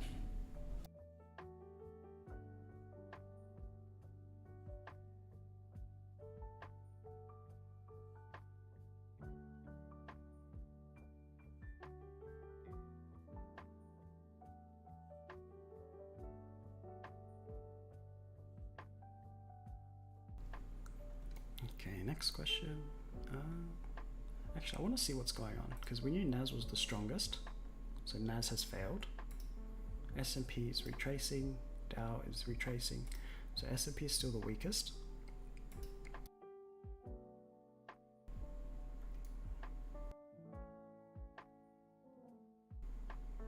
So at this point, with S&P retracing and NASDAQ taking out those highs, this could be an idea. So we've used strength analysis to determine which one to pick. So we pick S&P, and you can see if we picked NASDAQ, let's say you took this trade, it would have been stopped at this point. But if you had the same idea with strength, you would not be stopped yet. Okay, so NASDAQ rating these highs. Dow, not there yet. VIX is dumping. Where is it dumping to? VIX has filled yesterday's open. It looks very heavy as well. DXY is pumping. DXY pumping, indices should be dumping, but they look very strong. So indices look very strong, either for manipulation, and USD CAD is pretty similar still. Okay, next question.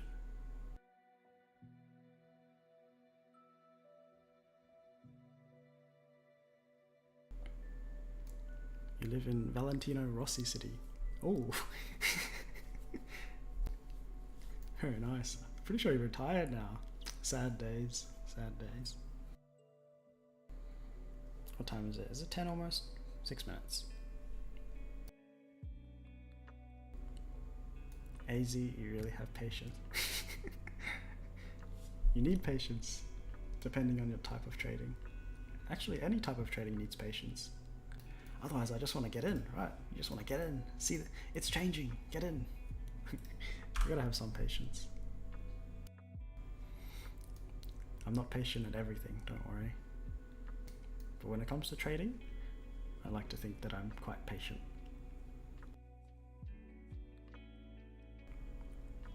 A/B content writing. What did you say? Can I explain how I study, backtest, and log my trades? This would be like a journaling video. I have planned to make a journaling video. So stay subscribed and I will post one. I don't know when. I'm not a full-time YouTuber. I do like to spend my time doing other things. But it's in the back of my mind. Just know that. I will post a journaling video and how I document my trading. Alright, you're welcome, Felipe. Do I plan to make a video on order blocks? Off the top of my head, no.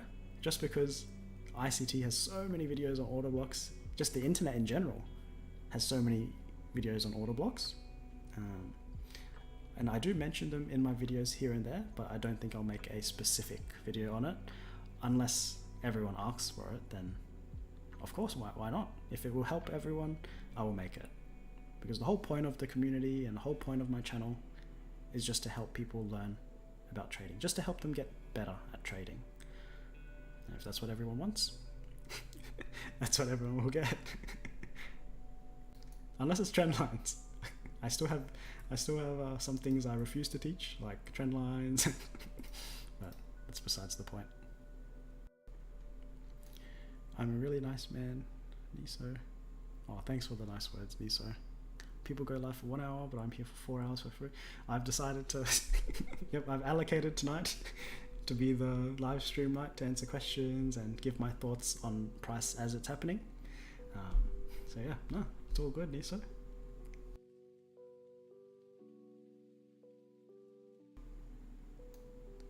Mr. X, GU short target, please. Are you saying please to GU? GU, please hit the short target. What do you mean?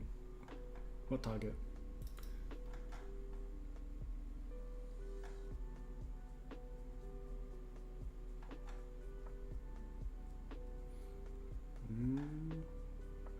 I don't have a clean target in mind. I guess swing lows, but that's all. GJ?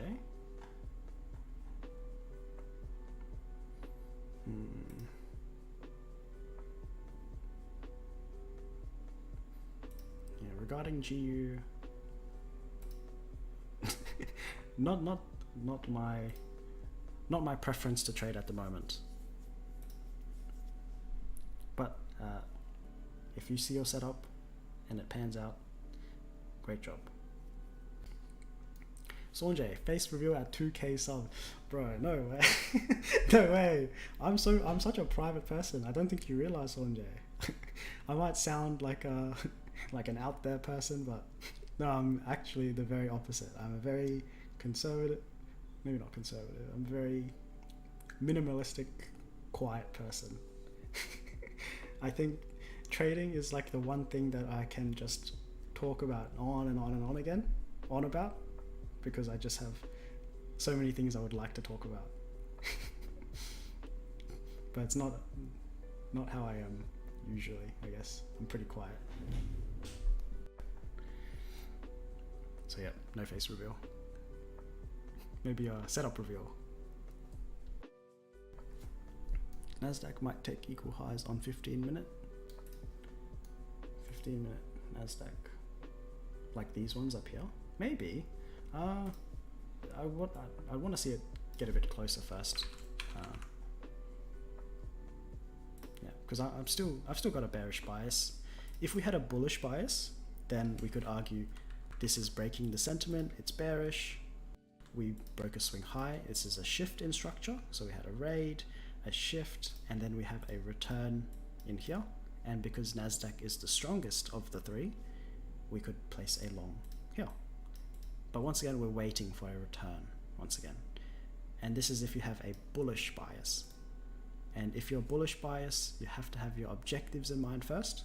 So if those were your final objectives, like these highs, then this is what you'd be aiming for. But for me, my objectives or my bias for the day were the lows, since those lows were on every indice almost, and the correlating markets have the same objectives. So when the day started for me, I decided to be bearish and to filter out any long trades. I don't want to destroy or get rid of any confidence you had if you had a long RMR setup like this. Just want to let you know just my thoughts, because there are a lot of people that go long today that are doing very well, and I'm sure there are a lot of people that are going short today that might do very well as well. But yeah, each setup to their own. If your setup presents, go for it. Big session crack. Is it 10 o'clock yet? It's 10. Okay, 10 o'clock, orange news.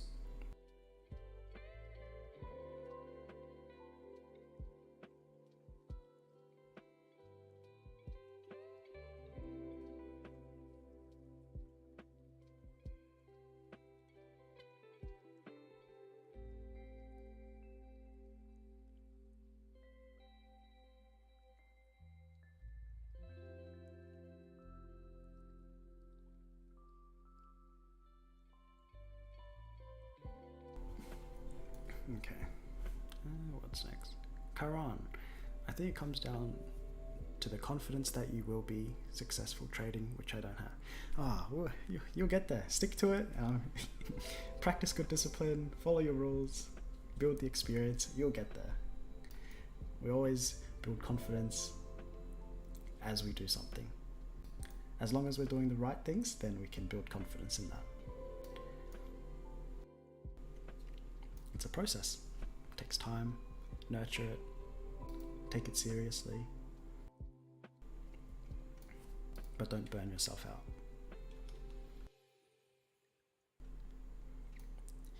What's up, Ethan? Thank you for the stream. I'm a really chill dude. Oh, too nice, Ethan. Too nice.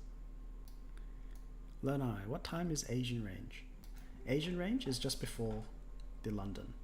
So this is the midnight separator. I just see the Asian range as somewhere between there, because that's when it's less likely to be volatile.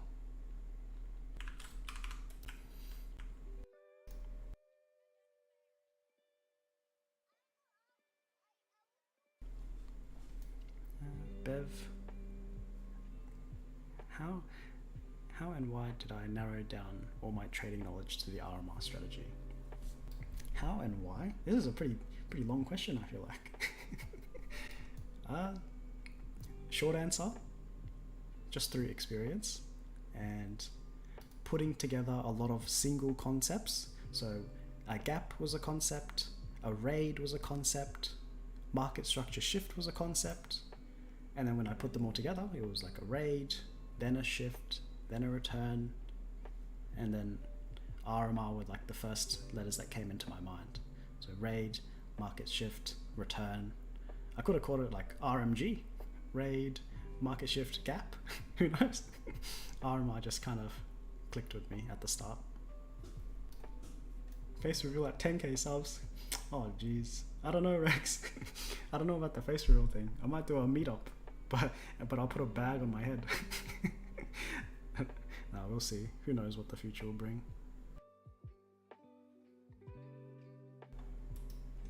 Okay, we have equal highs on Dow. So if you're looking to short indices, it would be dangerous just because of the equal highs here.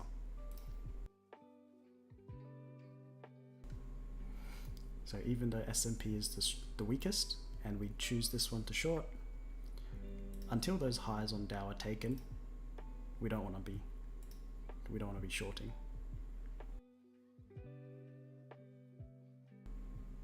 This is a good example actually. On FTSE, we have a clean RMR setup, but we don't want to place a short until these highs are taken.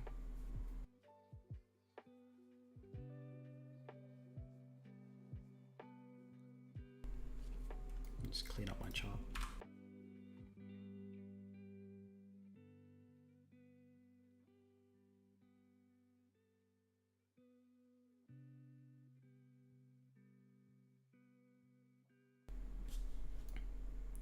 What's my favorite pet?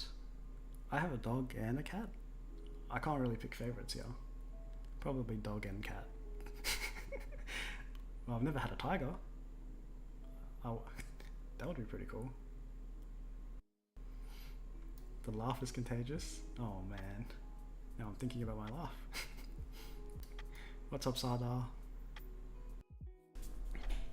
Hey Bart, how's it going? No, don't worry. How did I specify bias? I was bearish AF, but look at price action now. Yep, I was bearish as well. The lows were very clean to me on all the indices. The highs were clean to me on CAD and DXY. So since they were all aligned, that was my bias. And if our what was I gonna say? Bias was bearish, we filtered out any potential long trades. I think I had a point. What was the point I was gonna make? I think the point I was trying to make is just depending on your bias, since it's all based on what's more likely to happen or what's more probable, even when you're wrong and you're looking for bullish setups, you're going to filter out primarily a lot of incorrect trades since they're not in line with your bias.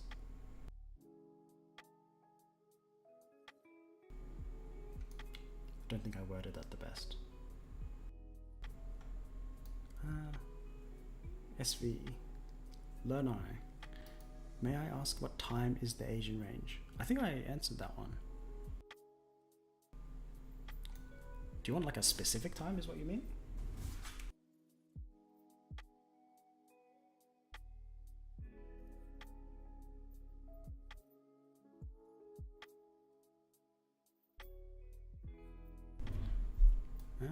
If you want a specific time, I would say 1900 to 0. So 7 p.m. to midnight. That would be the Asian session.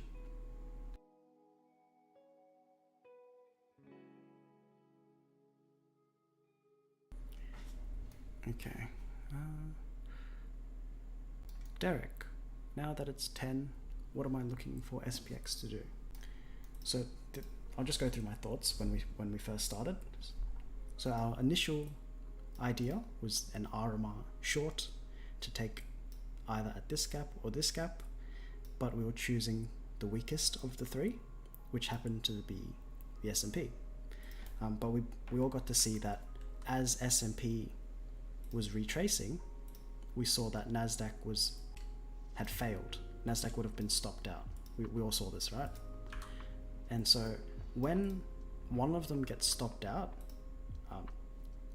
US 30 also got stopped out, but when one gets stopped out, it makes it less likely for the other to pan out.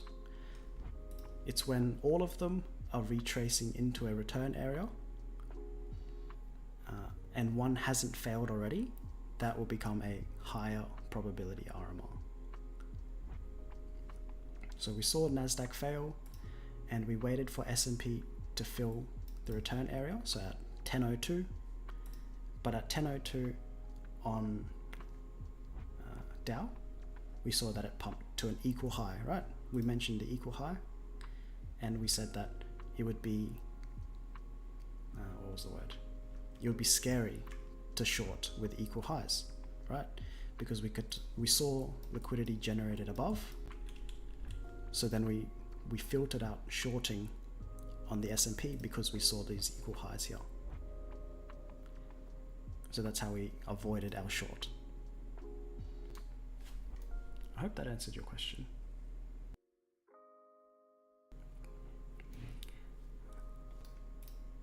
And just because our short idea would have been a failed idea if we entered here. That doesn't mean this liquidity down here that we were aiming at is forgotten. It's definitely not forgotten, and there's definitely more liquidity down here than above, since above there's just a few swings. Perhaps there's an equal high up here, but below it's undoubtedly one-sided, right? That there's more liquidity down here on S&P, on Dow, on Nasdaq. So this is a key area that we can use, perhaps not even today, maybe tomorrow, maybe next week. But the point is, this bias will help filter out different trades.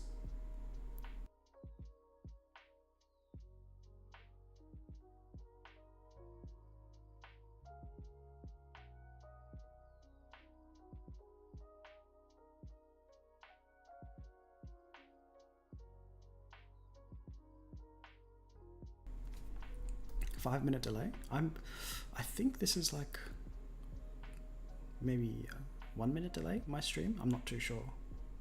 Maybe a bit less. Karan, meetup is unfair Aussie privilege. Yep, you're gonna have to fly across the oceans to meet up. Are you looking at having looking at having a pig anytime? I'm trying to find out why you got that purple pig. There is a reason, and it's quite personal. I don't think you'll guess it, and I'm not going to reveal why, but it's not a random decision why I have a pig. That's all I'll say. All the letters AZ. You probably know why AZ, but maybe not why the pig. But yep, there's a reason. Ethan, regarding entries, basically I was waiting for a lower time frame RMR within a higher time frame RMR return.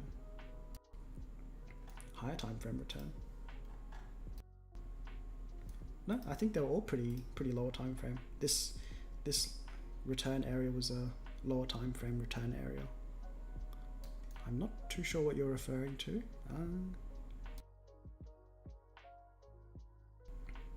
But that is a concept that can increase the probability of your trade.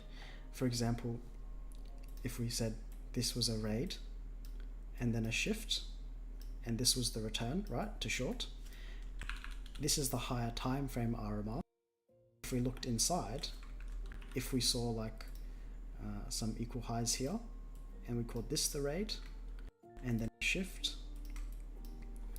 and then like a gap to return, and let's say price return there, then this would be like a lower time frame RMR within the return of a higher time frame RMR, and this would be like a higher probability setup, because it's not just one RMR you're looking at, it's two. It's like a little one within a big one.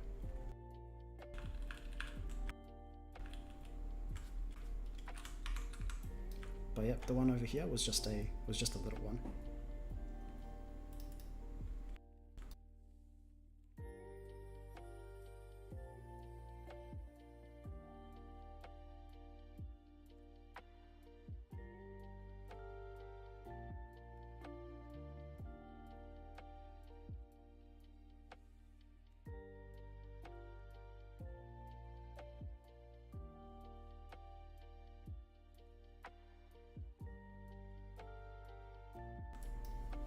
Okay, what's next?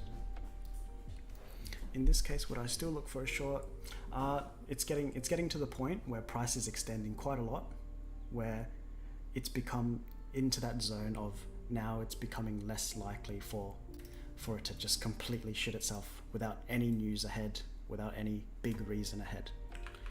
So now is like an environment where, especially since the previous day high was taken, you'll notice that I always have previous day high, previous day low on all my charts, right?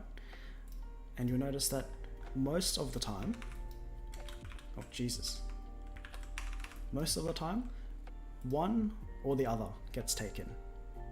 It's less likely for both to be taken during the day. It's more likely for one to be taken. There are days when both get taken out, and these are usually days that follow a very small range day. So if we just zoom out to some random week, like here, like this is a previous day high and this is a previous day low, we can see that this is a very small range day after a huge range, right? And after a huge range, we expect a small range, and after a small range, we can expect a larger one. And we can see that the next previous day high and previous day low was broken. So the days that you can expect both to be broken are after small range days, but generally always one or the other. So here, the highs left, the lows broken, highs left, lows broken, made equal lows, right? Equal lows, find an RMI in here to short. Oh, Jesus. High here, low left, oh, lows left, highs broken, made equal highs with previous day high, and find an RMR to go long. But long story short, either one or the other is broken, and where we are right now, we're getting quite close to that previous day high level.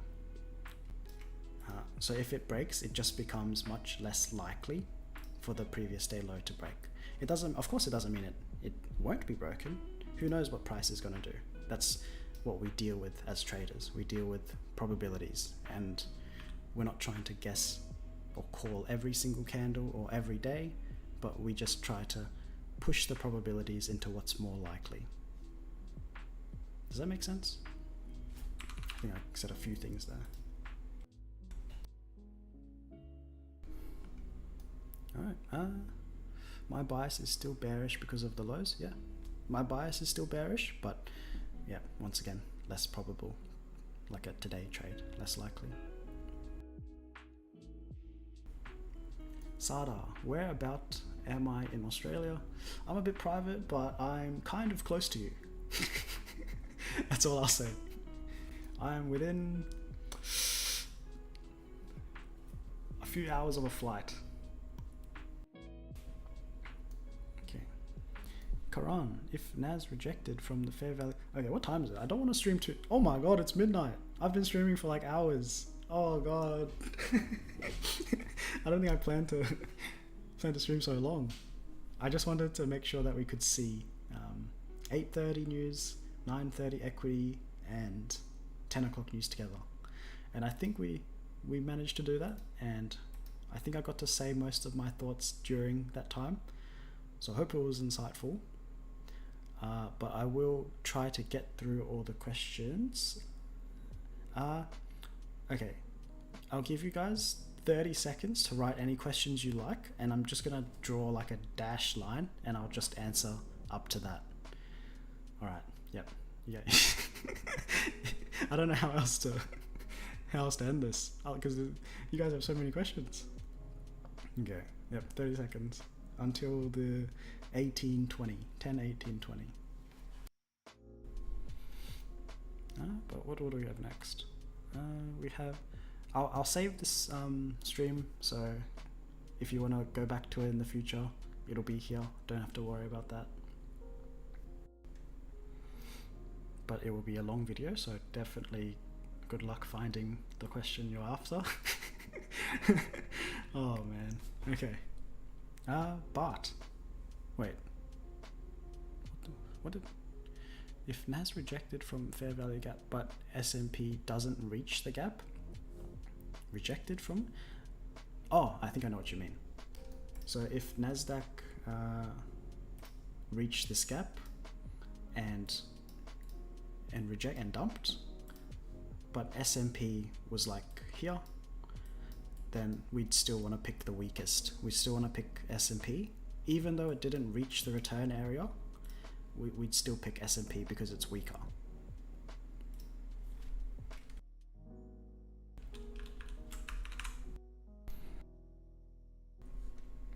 Okay. Also, just another food for thought, just something that you can utilize yourselves, just an idea. Jesus, let me get rid of this arrow.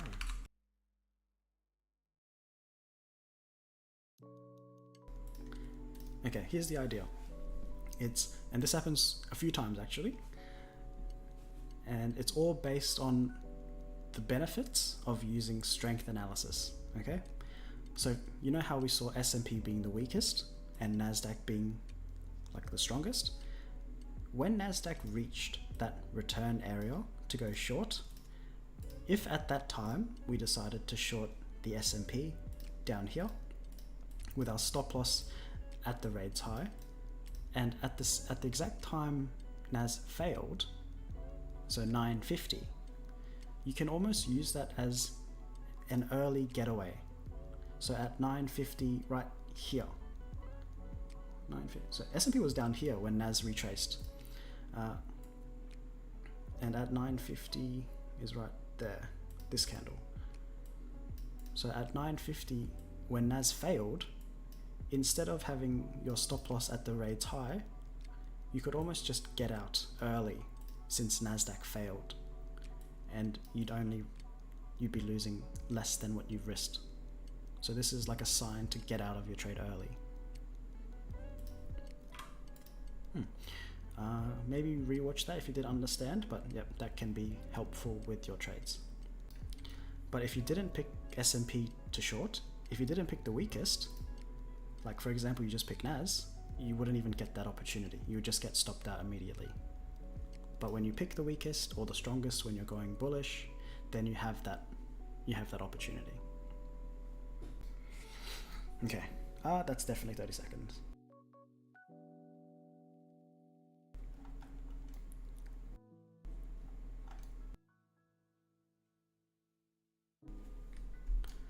I swear I typed, okay, yep. I typed the word line, Jesus. Okay. Where am I? For the daily bias, we start at daily, but I struggle from there. You can start at the daily chart just to see where the liquidity rests. So on a daily chart, we see liquidity is below this swing low, above this swing high, perhaps a gap in here, right? So these would be like the three areas that you'd on your daily chart that you'd keep in mind of. Maybe even an order block you'd keep in mind of, whatever you want. But let's just use this as an example. This high and this low. If I zoom in, where are those highs and lows? They're so far away. It's hard to decide which one's going to be your bias, right? Because they're both so far away. So you can start at the daily, but you want to go to a certain time frame that shows where the liquidity is that's close, that's nearby price. Because these two are not very close. But if we look at what's close, like these swing lows are close, these swing highs are close, now you can make a decision which one's more likely. Because those daily levels, if I pick which one's more likely, who knows, right? Like what's the trend? Like the trend's obviously bearish. If I was just going off a trend, my bias would be based on the daily levels to be bearish down here.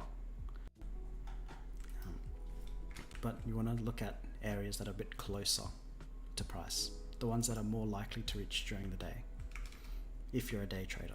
If you're a swing trader, yep, that daily chart is what you'll probably be on, and use like an hourly chart to enter. Okay, I don't want to talk too much because I'm getting a bit sleepy. Okay, previous day high has been taken, so less likely for previous day low. So we'll end up using this bias another time. This is an area that's kept in mind. It's a key area, but just not for today. Well, less likely. Okay.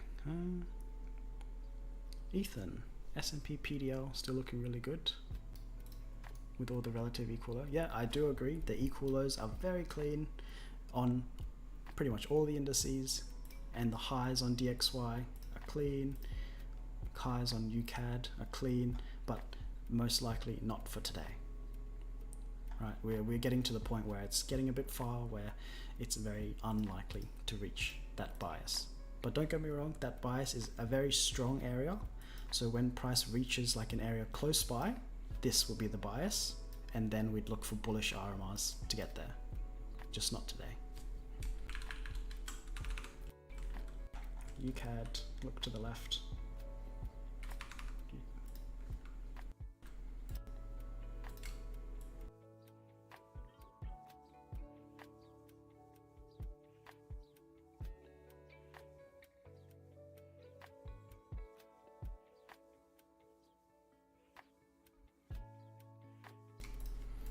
these highs, this was my bias on Tuesday, these highs, because on a 1 minute chart, when those highs were forming, oh my god, like look at this. What is this? Right?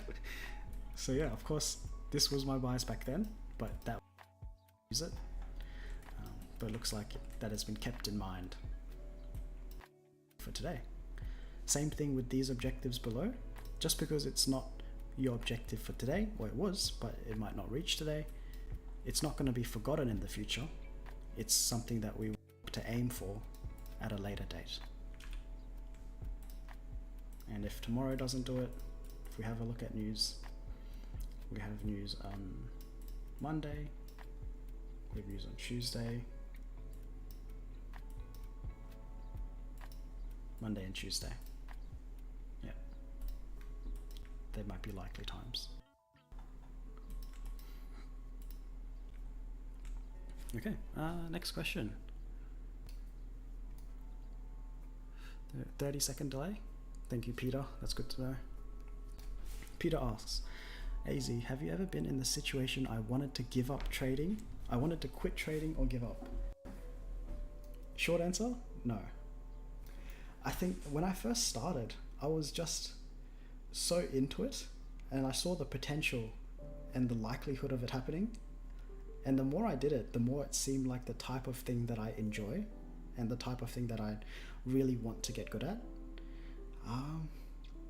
So I think motivation for me was really not a factor. I know it's a very big factor for a lot of traders, especially when they just start out. But I think my initial vision of the potential in trading and what it can provide, not just monetary, but also time-wise, just made it something that I found it very hard to ever think about not doing.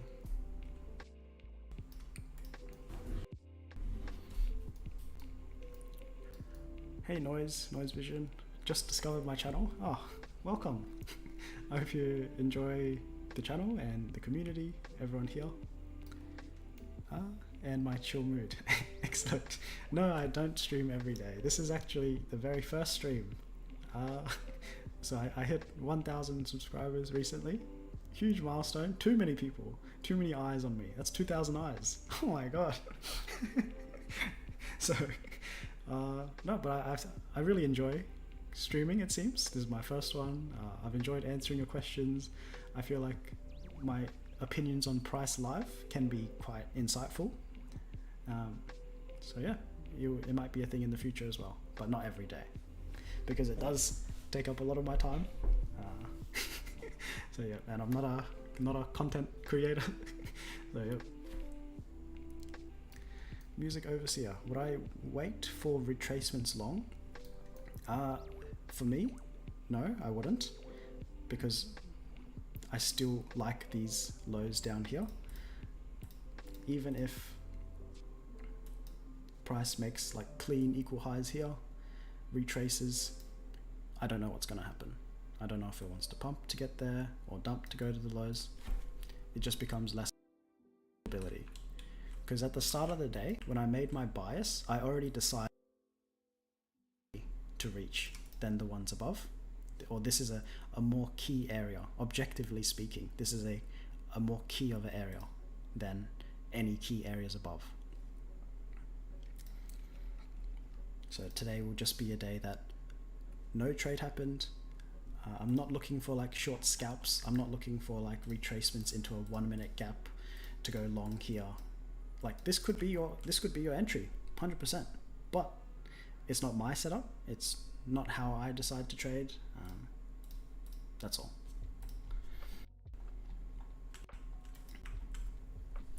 Okay, next question. But so we do have our distribution done and accumulation can start again. Yeah, likely. Distribution, and before it happened, we can do like a little bit of hindsight analysis. So prior to the news, we saw sentiment was bullish. Bullish sentiment was broken over here, and some sort of bullish RMR pattern formed to go long. Wait, what was the question I was trying to answer? I actually forgot what I was trying to answer. But yep, after distribution, once it's reached a key area, it's at a previous day high, so more likely than not, it's gonna go through it. S&P, it's not there yet because it was weakest, and Dow is close to here. It's more likely to go through there.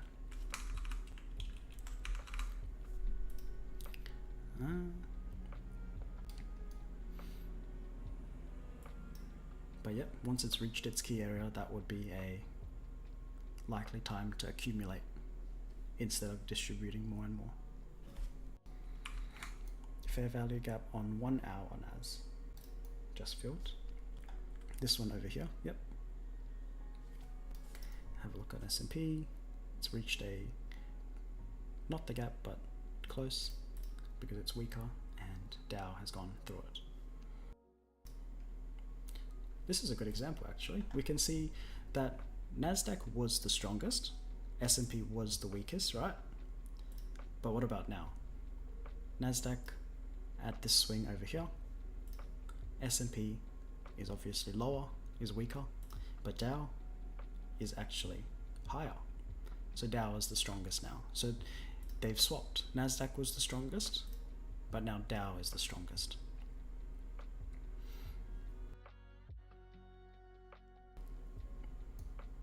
Next question.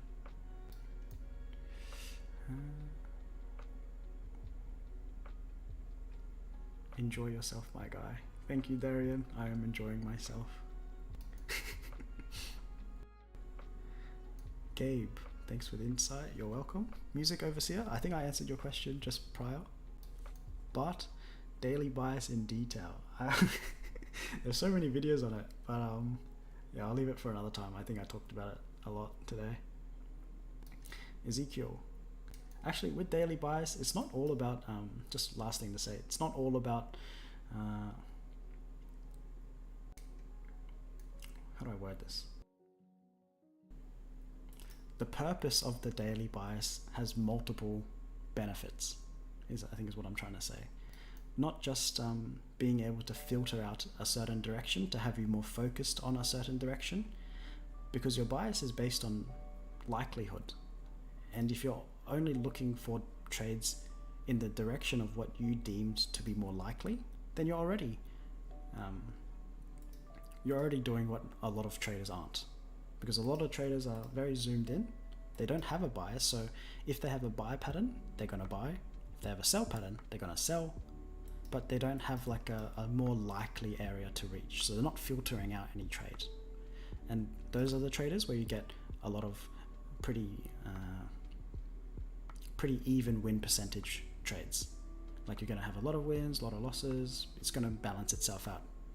But when you're a bit more selective, like with the bias, then you can see increases in the win rate because you're already filtering out some.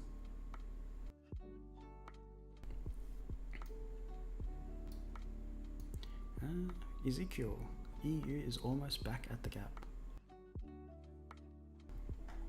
EU has reached further than the gap. Once again, when S&P, when Dow, when everything fails, it's less likely for everything to work. So if you got into a trade on EU, this would be a more likely trade to fail because everything else has already failed. And this was the little scalp example. Let me just clean up my chart.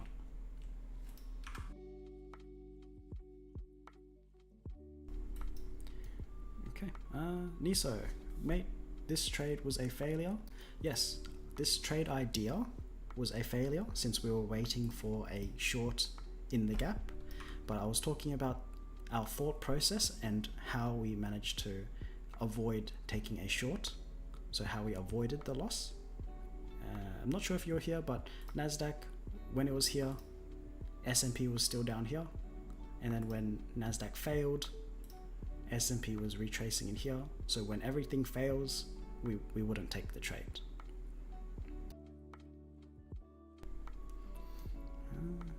Learn I daily bias. Yep. Classic. Ezekiel. S&P daily is on a premium. If I take the last swing high and swing low, just for that I will search for shorts. Last swing high, and if I take the last swing high and swing low, I'm not too sure what you mean by last swing high. Like, I'm not too sure what you mean.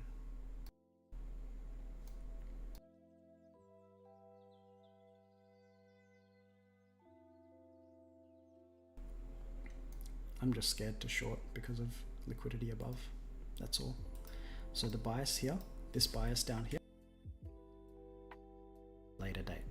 Maybe not today, maybe tomorrow, maybe for the PM session if price ends up coming down, but not at the moment. Okay guys, we've reached the line. So I think that will be the end of the stream. Let me just read through the rest of the questions. Video on a losing trade of mine and how I learned from it. I think I've got that in my plan actually. Those 3 minutes of explanation made more sense. Excellent.